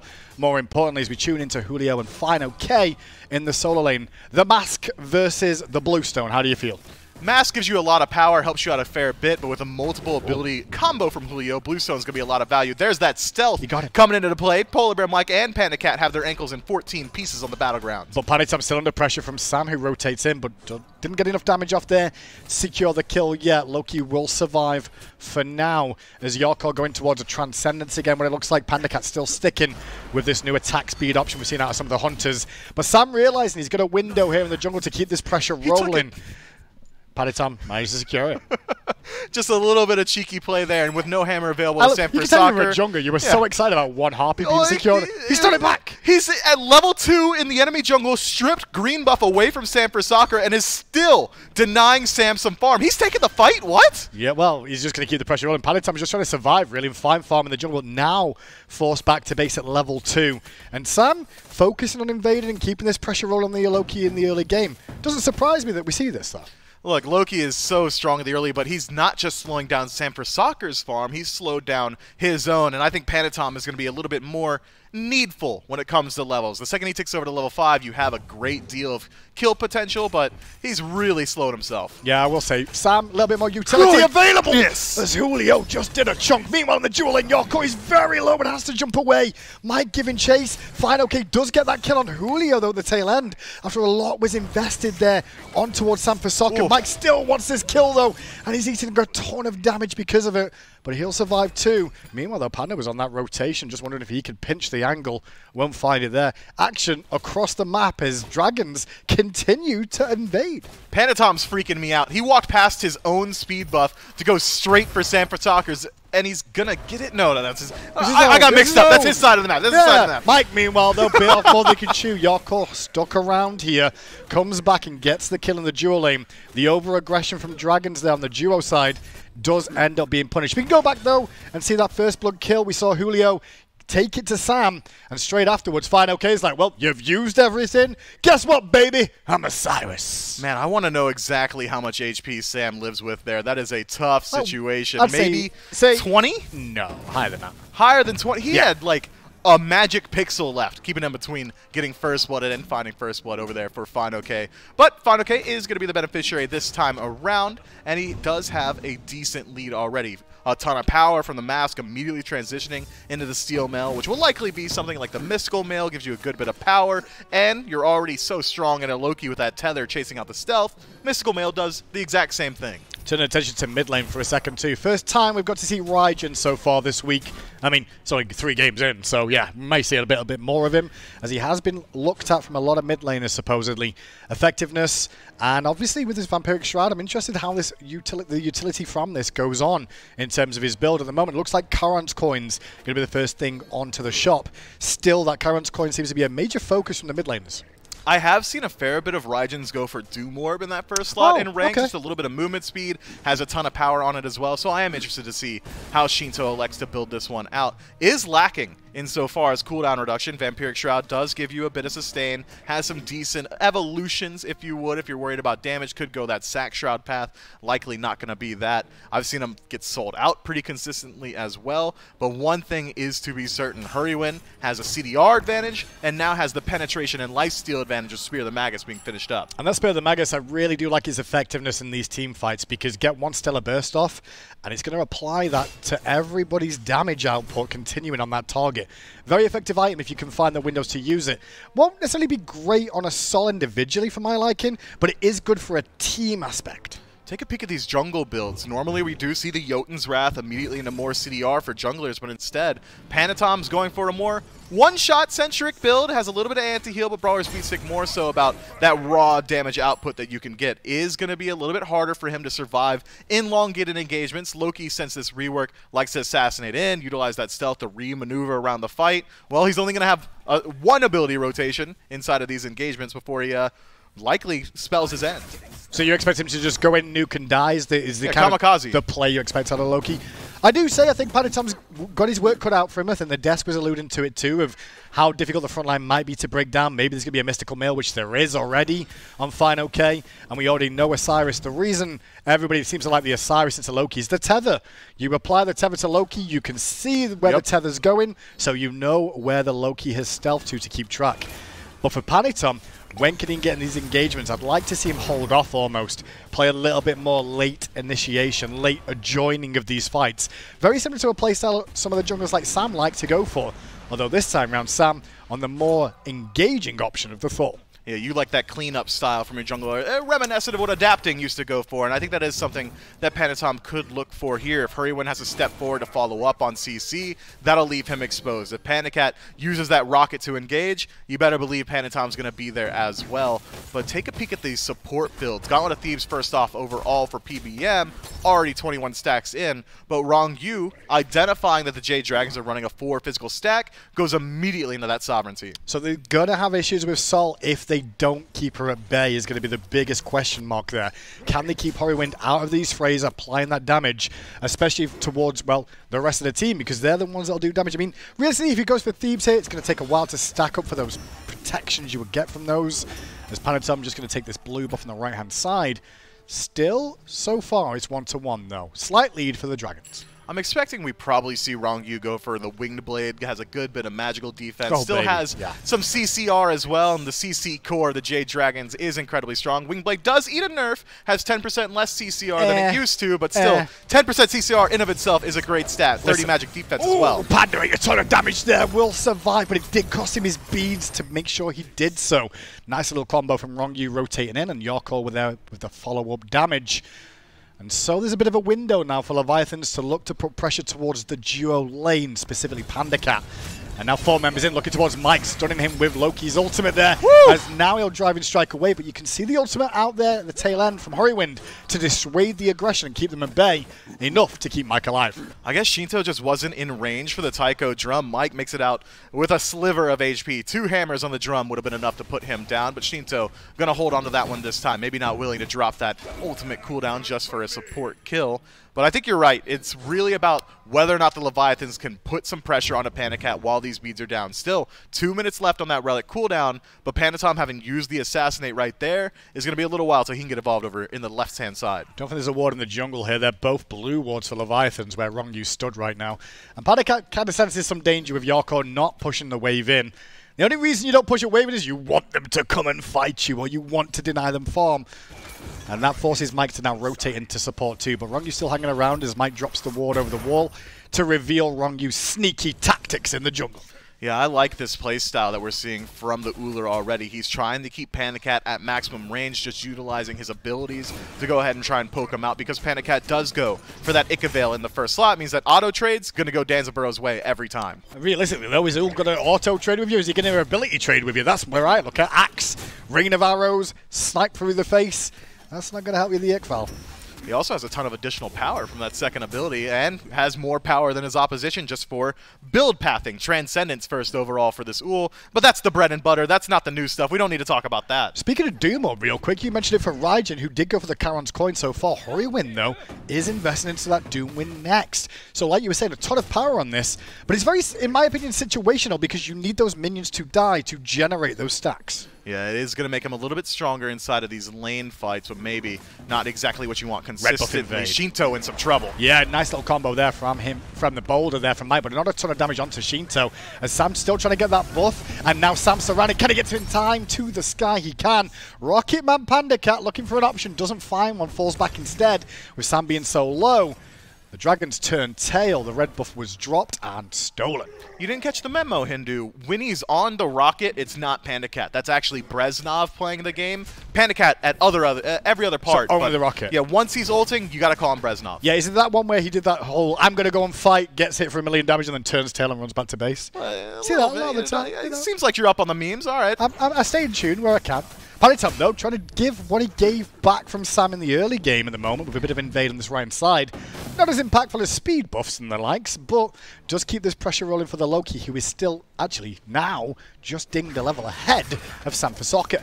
Looks like it could potentially be a stone-cutting sword pickup here for Panatom. Is going to have a good deal of consistent objective damage. Not often that you're really going to be landing those auto attacks on enemy gods as Loki. It's more so about that one shot, but once you start looking at Gold Furies and Pyromancers with that backstab and the defense shred with Stone Cutting Sword, he's essentially another hunter for your team. Yeah, Stone Cutting did take a bit of a nerf, though, in terms of the amount of shred it really does take based off each one you hit, and it is 3 stacks, and realistically, you'll get 2 off. The odds of getting 3 very slim. You come in with the stealth, you auto-cancel that. That's 2 autos right there. More importantly to me, well, it's actually going to be Serrated Edge, actually, not even the Stone Coin. But more importantly, there's mobility in this tree. And that's one thing I expected to see a bit more of now. With no boots available, mobility items could come into play a little bit more so. You see that with the talismans, you're seeing that with the serrated edges, anything of that sword tree as well for those junglers. That extra mobility will be key on chasing down targets. Yeah, ironically, with the boots removal, people are going to be moving a lot faster now because they can get movement speed inside of their builds. That isn't just that core 18%. You get that from leveling up all the way to 7. One thing worth noting about Panatom's build, though, severely lacking in CDR. Mike 2 levels up on Rongu as he walks towards the red buff again, leading the army of the Dragons through, looking to secure and does so away from Rongu. Throws out the ultimate to buy some time, but he's taking a ton of damage from the Loki and the ult too, as Panitom commits everything there to secure the kill. The follow-up from Hurrywin was there, but it's not enough to bring down Panitom, as Sam for Soccer on the backside will set up the kill onto Shinto. A lot of the work done by Sam, but Panda Cat picks up the pieces, but now Panitom, who was waiting round the corner, gets the double kill onto Panda Cat, whose exit strategy was not the best. Hammer used there by Sam for Soccer. Panatom, though, not close enough to follow up. Hurrywin, on the other hand, clearly in range. Yarkor chasing him out. And Hurrywin just surrounded, trying to buy as much time as he can, maybe get a cheeky kill with the Disapparate as well. You saw him dash towards Yarkor there. Meanwhile, Julio still chasing onto Sam for Soccer. The wall did not come down in time. And all Fine OK can do is go, he's still chasing you. He's still chasing you. There's nothing you can do. You know, Osiris not the best at peeling. Even that slow wouldn't have been enough to stop Julio on the chase. Is able to utilize those lane minions to maintain his HP bar. Not the best at chasing? Not the best at stopping the chase. Okay. Maybe I stuttered there. Yeah, okay. Once he's in combat with them, right? Like if he's in melee, he's good. Once you're there, you're stuck in. That's what we're game for. Nice. Osiris, great at fighting those stuns and those slows, but maybe not so much at peeling for his own allies. But Jade Dragon's over-aggression on the Leviathan side of the map, thanks to Panatom's early damage, rather, with this build, was able to turn it around for his team, and now 5-2 stands the slash line at the top of the screen. But Leviathans, despite having a massive kill advantage, not so much in the golden XP. I will say a classic strategy there from Dragons, though. Invade the red buff, put the pressure on. Next rotation, invade the red buff again. This time, though, Leviathans were wise to it, and they set up a good enough defense there to take a decent fight that ends up going... In my opinion, I felt relatively even, apart from the tail end, where there's still a few sporadic members of Dragons that get discombobulated away. Sam dying, Hurrywin dying on top, and Panda really added up to cost Dragons more than they actually got in terms of steal potential. Yeah, Panatom was just allowed to free cast within that one, and, well, Loki that's free casting is doing an absolute metric ton of damage here. Take a peek at Sam for Soccer's build. Goes for a little bit of attack speed with the Crusher, as well as dot damage. Again, maybe worried about that stealth coming through from Panatom. Should be able to chase him out. Berserker's Barrage, drop it around yourself. Anywhere around you is Panatom. You can just follow those yellow numbers and find them. Really good point you make there, because I think that's the one reason you really see that picked up this time around, is to keep an eye on the Loki if they get the window too. Now, though, solo lane is starting to transition again towards this middle and left-hand side of the map. This screams to me all warning signs of a Gold Fury attempt is looming from both teams. However, the Tier 1 tower on that right-hand side is down for Fine OK, as Julio has already taken that away. It definitely causes more of a problem and more of an opportunity for Leviathans to not lose as much on that side. And now with the changes here in the last couple of days, we don't see Stone Gaia nearly as much, which means every single bit of poke these Soul Laners take means a lot. Fine, okay, drop down to 50% HP, immediately forced back to base. If Julio, though, decides to get aggressive, acts as his owner, he can at least utilize the sustain in his kit, which is why we see him doing just this. When just surrounded in mid lane there by Julio and Shinto. Great composition from those two, collapsing there, finding that window. Horiwin did have beads available. Didn't manage to get him off in time that time round. Gold Fury, though, now started up by Leviathans. And it's all on the Jade Dragons to work their way forward. PBM and Fine OK starting to make up the charge here, and Sanford Soccer does have the ultimate available. Burning quickly is the Gold Fury down to 50%. They're going to focus in on Mike instead here, who was stepping on in. He was looking for a boulder potentially to take out, but the burst was too much. Rocket comes out from Panda, but Panda's now out of mana as Fine OK and Sam try and duel the backline of Leviathans. Hammer used to escape and wall stuns 3. Sanford Soccer on the retreat. Yarkor, though, utilizing that movement speed to chase them out. Julio does pick up Panda Cat in the background. Yarkor does pick up Sanford Soccer. And the Leviathans, they came here for the Gold Fury, and they are going to walk away with it too. Good decision from Leviathans, though. If you think about it, they get the pick on Horiwin, straight to Gold Fury, and then say, they're going to contest this. They're not going to let this go for free, so let's pick them apart when they're setting up. And that's exactly what they did. I was worried that maybe Sanford Soccer, for the Leviathans that is, would be able to change up that fight with the ultimate, but he decides to land on a Shinto, who uses the Taiko drums on reaction and just fears him away. Sam is not allowed to use that hammer while Shinto is in the Taiko drums. It could immediately taunt him out and not allow that teleport to come through, so Sam loses out on 60% of his HP before he's even allowed to use an ability. So with that Gold Fury down, then we approach 4,000 gold lead then for the Leviathans in this one. Experience-wise, 2-level lead for Julio, and slight leads in all the lanes, in fairness. Outside of the support for Leviathans too, in a comfortable position as of now, but it's not enough to close the game out just yet, especially with these two compositions involved. I will say I think it's been, for the most part, Dragons on the initiations outside of that pick on Horiwind that we've seen so far. And maybe Dragons just check themselves a little bit now on the aggression, or do they keep it going? Might as well keep going for it. This composition is not one that you want to be counterpunching with. Instead, they're trying to start the fight on the right footing. PBM blinks forward there, does not connect with Shinto, and that is a huge bit of your initiation lost immediately. It is down, but at the same time, Relic Dagger online for Mike means it will be up a little bit quicker with that blink too. Shield of Regrowth as well with the cooldown reduction will help him out in tow with this build, and also give him the zoomies, so just keep an eye on that when he does pop that to try and reposition himself. Julio wrapping round the back of the Pyromancer here, realizing that Fine OK and Polar Bear Mike were just watching as Leviathans tempted, dabbled their toe into the water, so to speak, and maybe taking it for themselves. Yeah, Julio's been the main initiation factor for the Leviathans so far here. Starts off the fight on a Fine OK, sends him back to base, and then finds the pick on a Horiwin with the helping of Shinto. So it's going to be him in first for his squad, and it's all that survivability inside of his build, movement speed as well. We thought maybe we wouldn't see that tried and true tier build come through here post-patch, but already Wingblade and Relic Dagger available. Myth. I'm looking at Yarkor's build, and I'm already like, I hate it. Jotun's Wrath buff. And now we're starting to see it potentially on some of these ability-based hunters. It doesn't surprise me. 50 power on this item, the cooldown reduction, we mentioned it earlier on. That doesn't surprise me in that build at the moment. The only thing it's really lacking overall is a little bit more attack speed, I would say. And he's going to have plenty of time to slot that in. But with all this damage already built up and has a decent bit of penetration, we might see him go Rage Deathbringer, sell that Bluestone, get something like a Titan's Bane or something along those lines. Wind Demon's got some attack speed in as well. It's a pretty strong build. I like it. I mean, it just works. He's got 30% CDR already because of the Transcendence being fully stacked up. He's going to be really swinging for the fences with these abilities from maximum distance. I think more importantly, I think the window looking at in terms of the build, my only concern with going crit on someone like Ull, you're threading basics rather than landing all your basics consistently. It's not like a steroid that you've got there for that, is it? It's more ability based on an Ull where crit doesn't necessarily work, and maybe Yarkor's thinking that way because he's going for a little bit more pen by the looks of it. Could be Titan's Bane, could be Dominance, more likely going to be that Titan's Bane. Not too worried about landing those auto attacks. Speaking to your point, it's mainly about those abilities, and Titan's Bane now has additional penetration, can overcap % pen on first ability cast, and first ability generally is going to be that Axe for Yarkor, immediately followed up by the Hail of Arrows and Bladed Arrow too. But both teams are setting back to neutral here with Gold Fury no longer available. Pyromancer is up and is under threat. Panatom seems to be grouping up first, and, well, he's going to pull it first too. Yeah, a bit of patience from both teams as relics were being regen for the most part, and abilities too. Leviathan should be able to get this Pyromancer though before the Dragons can get on the scene. Julio on zone work there alone was enough to keep them at bay and not allow Dragons a window, a sniff, an idea that Pyro could have been taken for themselves. Mike's a bit deep in the jungle here, driving strike in towards Rongyu, I should say. But back towards his tier 1 in mid lane, he should be okay for the time being. Dragon's on the back foot here, though. Man, you could have fooled me if I blinked and didn't actually see PBM connect that driving strike. I mean, Rongyu HP 5'd his HP back up before it even comes into play. PBM, though, not nearly as safe. And the same could be said of Hurrywin. Disapparate, though, going to get him out. Yeah, Hurrywin read that well to disapparate so early by rotating back towards that mid lane there. So Julio now out of position because of that, but doesn't take as much damage as they may have wanted there from the Dragons.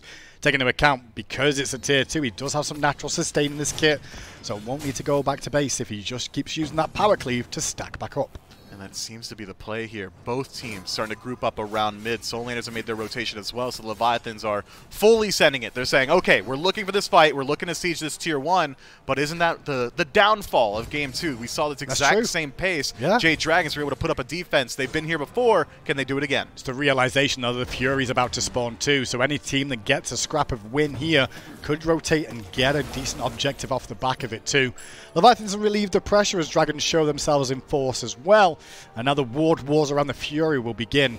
As Panda's the first one in the area, he will come face to face with Panitom there. We're looking at a full item disparity between these two junglers. Titan's Bane means that he's going to be doing so much more damage. Panitom, that is. But Jade Dragons are able to get at least one of the Oracles, so vision advantage not going to go either way this time around. And Jade Dragons actually the aggressors here. Yeah, they're going to pull this Fury, reset it again. Rongyu steps up, so does Julio, and it's all pressure on Sam for Soccer. Hammers away awkwardly, but it's still enough to get some separation. As Panitom still leading the charge on the front side with a very damage-focused build from the Loki. With his position, it would scream to me that he's a bit tankier than he actually is. No, he's just saying, I'm mobile, I'm invisible, they're not going to hit me, and so far, it's been working out for Panitom. Undying 2-0-4, and Sundering Spear picked up. Normally, we'd see maybe an Aegis, a Blink for repositioning, but no, he says, whoever I want to die is going to die, and I'll do it myself. Likely going to be Sunder to initiate, and then immediately into the Assassinate. It's a very kamikaze-style playstyle here from Panitom. He's not going to survive much longer than that initial ability rotation, but if he's removing priority targets, if he could take out Panda Cat or Hurrywin, he's gotten full value. And at the moment, he's not died so far, so the Loki's working out better than some may have guessed. Still, the dance of the Primal Fury continues. The right-hand side of the map not really paid attention to with the Pyromancer being down here, and both the Tier 1 towers as well. Loki does get his own speed buff, though, and Panitom will be rotating to this fight. The thing I've not really seen so far, though, is really Sam pulling the trigger on this ultimate early. Normally, you like to see these Thors be the aggressors, be the setup man, allowing Mike to give him the vision for these Thor ultimates, but I've not really seen much of that so far. I mean, the follow-up from a range isn't great. It can't be Sam first one in because it's just Hurrywin that can put out the poke, and well, Hurrywin's the target, too, drop down to 50%. For a second, I was like, uh-oh, Hurry's in trouble there, but I saw Julio rotating around, but Julio played it safe for the most part there. Didn't want to go too aggressive. He's going to work on his zone work here. That was Primal Fury pulled again. Final key on the front side, giving vision to his team. Remember, there is a boulder from Polar Bear Mike that can always be a semi-decent secure under circumstances. Soul damage too. Pretty good at securing this. But Leviathans are baiting more than anything else here if they want to take a fight. They find Final K with the Fearless, and that does strip away his beads, and immediately they disengage. All right, that's one tool taken away. Let's reset back to neutral and try and do it again. The Leviathan's very patient inside of this engagement, but it's very clear who their target is trying to be. They want Hurrywin to step up. Julio is constantly within that Lawbringer range. If Hurrywin steps too far forward trying to follow up on CC, he's going to get a Fearless. Mike blinks, driving strikes, doesn't find a target. Does get the Earthbreaker off though onto Julio at the tail end of that. Mike's having a rough time on the Hercules so far, not had as many windows as he would like to for setup. But here's Sam going to the sky, looking for a target and finds no one. Still on the backside, Final K dueling out with your core and has to leap away as Panda Cat follows in, and Panda Cat becomes a casualty too. Leviathans frustrate the Dragons at the Fury. Dragons make a commit and Dragons get punished. It was so clean there from Panitom. Does exactly what you were calling for earlier on. Waits for the engagement to start up proper. Waits for Sam for Soccer to use that dunk aggressively, teleport out. Loki was on him immediately. From there, the Leviathans were able to rout the Jade Dragons, fold back into that dive, and turn it into a 3-for-0. The fight starts over the Gold Fury, but results in a Fire Giant. Leviathans gonna pick it up. And what can they do with off the back of it? Fine, okay, on the way though, and it's taken a while with this composition to bring it down. And maybe this could be a mistake from the Leviathans. Fine, okay, going to get surrounded on by multiple members now. Tether's on a lot, reducing the damage done, but you did hear a Sunder, as Myth says, and your core will get the kill. Mike has returned to the left-hand side of the map though, looking to farm up a little bit. Didn't realize he could have maybe got into that. Would you have wanted Mike over there even? I'm not sure that I even wanted Fine OK over there. I mean, for all the good that it did, I'm Fine OK now on the grayscale for 40 seconds. Fire Giant still going to 5 members of the Leviathans. He wasn't trying to stop the Fire Giant from happening. He was simply going for a steal attempt, a Hail Mary, if you would. And, well, unfortunately for him, it wasn't quite that low just yet. I think Mike makes the right call, says, I can't really stop the Fire Giant from happening. I'm not going to win this fight either. I might as well get as much gold as I can to prepare for these defenses. And there's plenty of defense to be had. 3 tier 2 towers still standing, 1 tier 1, and it's all likely going to get knocked down before we see a hard defense from the Jade Dragons. And their defense is a little bit lacking on these Phoenixes, considering it's only 1 bit of magical damage, and it's a soul. Not the greatest at clearing out these minion waves safely. It's not the longest range either. It's going to be a very easy target for Panatom to go for. So main focus, you really say now on defense is the issue is clear of the wave more than anything else.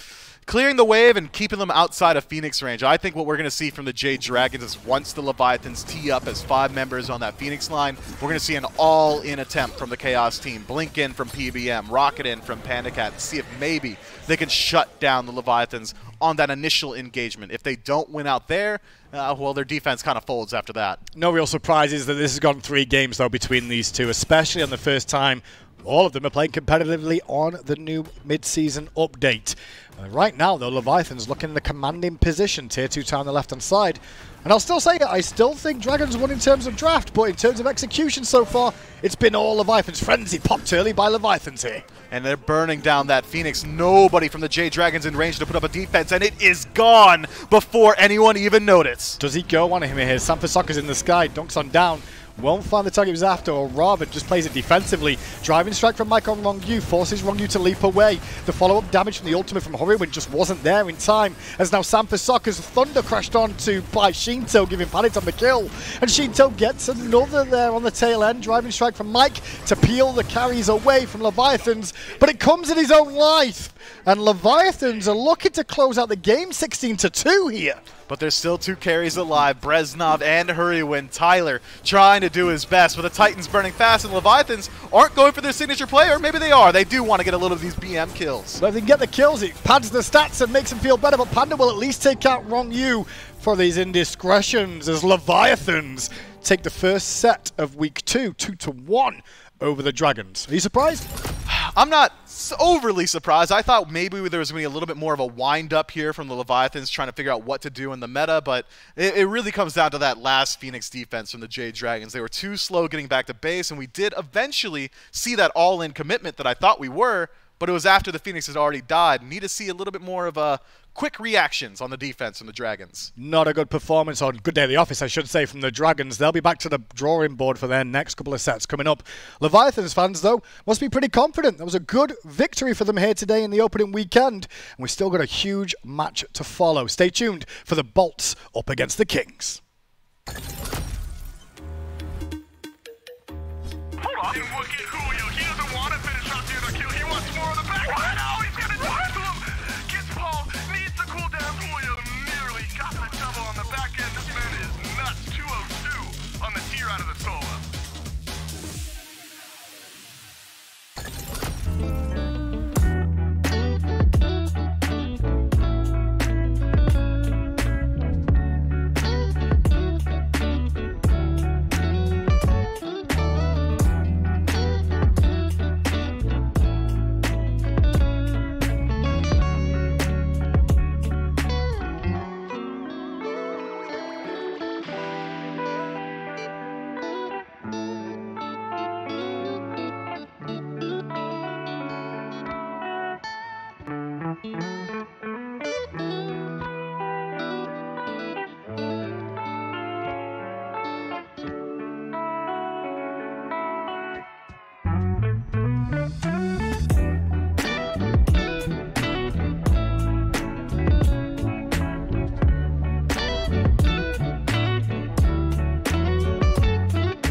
My fans, and welcome back to the SMITE Pro League powered by Alienware. And while we'll get a chance to talk about all the action that just took place in this last set, I want to remind you guys back at home who are watching that if you are a newfound or already a Leviathans fan, you can head on over to shop.smiteproleague.com and be extra comfortable watching their games for everything that's to come. But that Snuggie looking awfully cozy right now, and Leviathans aren't the only team with some fresh merch up for grabs. There's also those Jade Dragons jamming elbow sleeves, primo gear. Tartarus Titans got the comfiest of shorts, a bunch of new shirt styles coming in for the Scarabs, Bolts, and of course, who doesn't want to wear a Snuggie from time to time? Valhalla Valkyries definitely killing it with the merch game, that is for sure, Gore. But just again, shop.smiteproleague.com for all of you guys back at home. If you want to show some very direct support to the pros and their teams, that is your #1 way to do it. And right now, Gore, the Leviathans definitely feeling to be on cloud 9 after that set win. Yeah, it was something we were talking about. It's the first time they've been able to beat the Dragons this year, but I was looking at it until Phase 1 last year, and there was one set that Sanguine at the time, now Leviathans, were able to win. Couple of changes for these teams, but they do not have a good track record against the Dragons, and so they have to feel a lot better about this one, even throughout all of Phase 2. I mean, it's been essentially over a year since they've really been able to find themselves victorious here. A very big statement from the Leviathans up against the Jade Dragons, because you have to remember, one thing that has always been probably one of the largest critiques about this Leviathans roster is that they don't really seem to be a team that'll deviate from the norm. They find one meta play style, and then other teams will be like, oh yeah, they're just a little predictable. But that predictable nature seems to have been shrugged off as once that old meta left the presence of the Smite game, Gore. And I'm very impressed, especially in the way that Leviathans were able to control games 1 and 3. Game 3, we actually felt as if the Jade Dragons had a stronger composition in terms of controlling the early to mid game, but the execution was all Leviathans. And I mean, that's sometimes all it comes down to, right? It's like, hey, we have a better draft, we're going to be able to keep track of you. Oh, you just played better today? Okay, well, we can't do anything about that. And that's pretty much what happened. I mean, Julio was absolutely running the show, like, at the beginning and through a lot of those fights on that tier. But as it transitioned, I mean, you start to see Shinto really grow into it. Panatom's 5-0-7. Hardcore goes 4-0-9. Like, they're just creating so much room, so much space. And like you said, executing on a higher threshold to just make everything work better. That despite the Dragons having what felt like some counter picks and ways to control the Leviathans, they ran away with it. The core from the Leviathans just largely stemmed down to Drongyu, Benitham, Julio, and then every now and then, you know, Shinto, Hardcore, they were definitely holding their own. Don't get me wrong, their performance was definitely nothing to ignore, but I was definitely impressed by what we saw specifically out of Drongyu, Julio, and Benitham today. I think they all did a fantastic job at just generating so much space. And now with the standings having to go a little bit of an update, Atlantis Leviathans will clinch that #1 position still. Granted, we are only 2 weeks in. Plenty of Smite game action to come for the Smite Pro League, but it is definitely a good feeling walking away with a W against a team as strong as the Jade Dragons. And they have to hold on to it for, what, the next 2 hours? Because somebody in the next set is going to tie up there and at least give them a little bit of a run for their money. And that's another thing that you can't really ever count out. Olympus Bolts versus Camelot Kings. One of these two are also obviously not necessarily trailing behind Atlantis Leviathans by any means, but we're definitely going to get an opportunity, I think, to just see a further breakdown of some of these mid-season changes that have taken place. And as exciting as that set is bound to be right now, it's all about the man of the hour himself. We actually have Julio, the solo laner for the Atlantis Leviathans, here for the post-game interview. And Julio, first things first, your team, how are you guys feeling with that first win against the Jade Dragons all year? Nice. I mean, I've only played against them, with this one twice, so it was normal, but they were kind of relieved. So I guess we're chilling first seed, I think. Obviously, only second week, and tomorrow we have to play against Oni, I think. So, yeah, fine. And as a solo laner, do you feel as though there's been any sort of heavy impact towards your role since the mid-season changes took place? I mean, I think I like it better like this way, because obviously you can't kill the other guy, but he can't kill you either. So that's good for me, and then you don't have to spend like 3K on boots and then on the pot and then selling them and stuff, so you can get your build right away. So it's really good for me, I think. Yeah, it definitely seems like you guys are having a lot of fun kind of facilitating a lot of those team fight environments throughout this set. But after game one and then game two's experience, what are the comms and kind of the team mentality, and how hard was it, if hard at all, for the team to really keep the mental to bounce back in game three? Well, first game, we had it all planned. It went really smooth as we wanted to go. Then second game, that Odin pick really caught us by surprise, and he was doing a lot of work, and we weren't on the same page in some situations. But game three, I guess I played really decent with Tyr. Obviously my best pick, and then I just need to make space for my team to carry me. That's it. Well, it seems as though you aren't the only one with a little bit of the backpack on, I'll be honest. Your whole squad was definitely firing off on all cylinders here today. So congratulations to you guys for that set win against the Jade Dragons. Enjoy that #1 spot until this next set comes up. And that's right, guys. We still have the Olympus Bolts versus the Camelot Kings coming up next. So, Julio, thank you so much for your time. And as for the rest of you guys in chat, make sure to stay tuned because we'll be right back with the next set.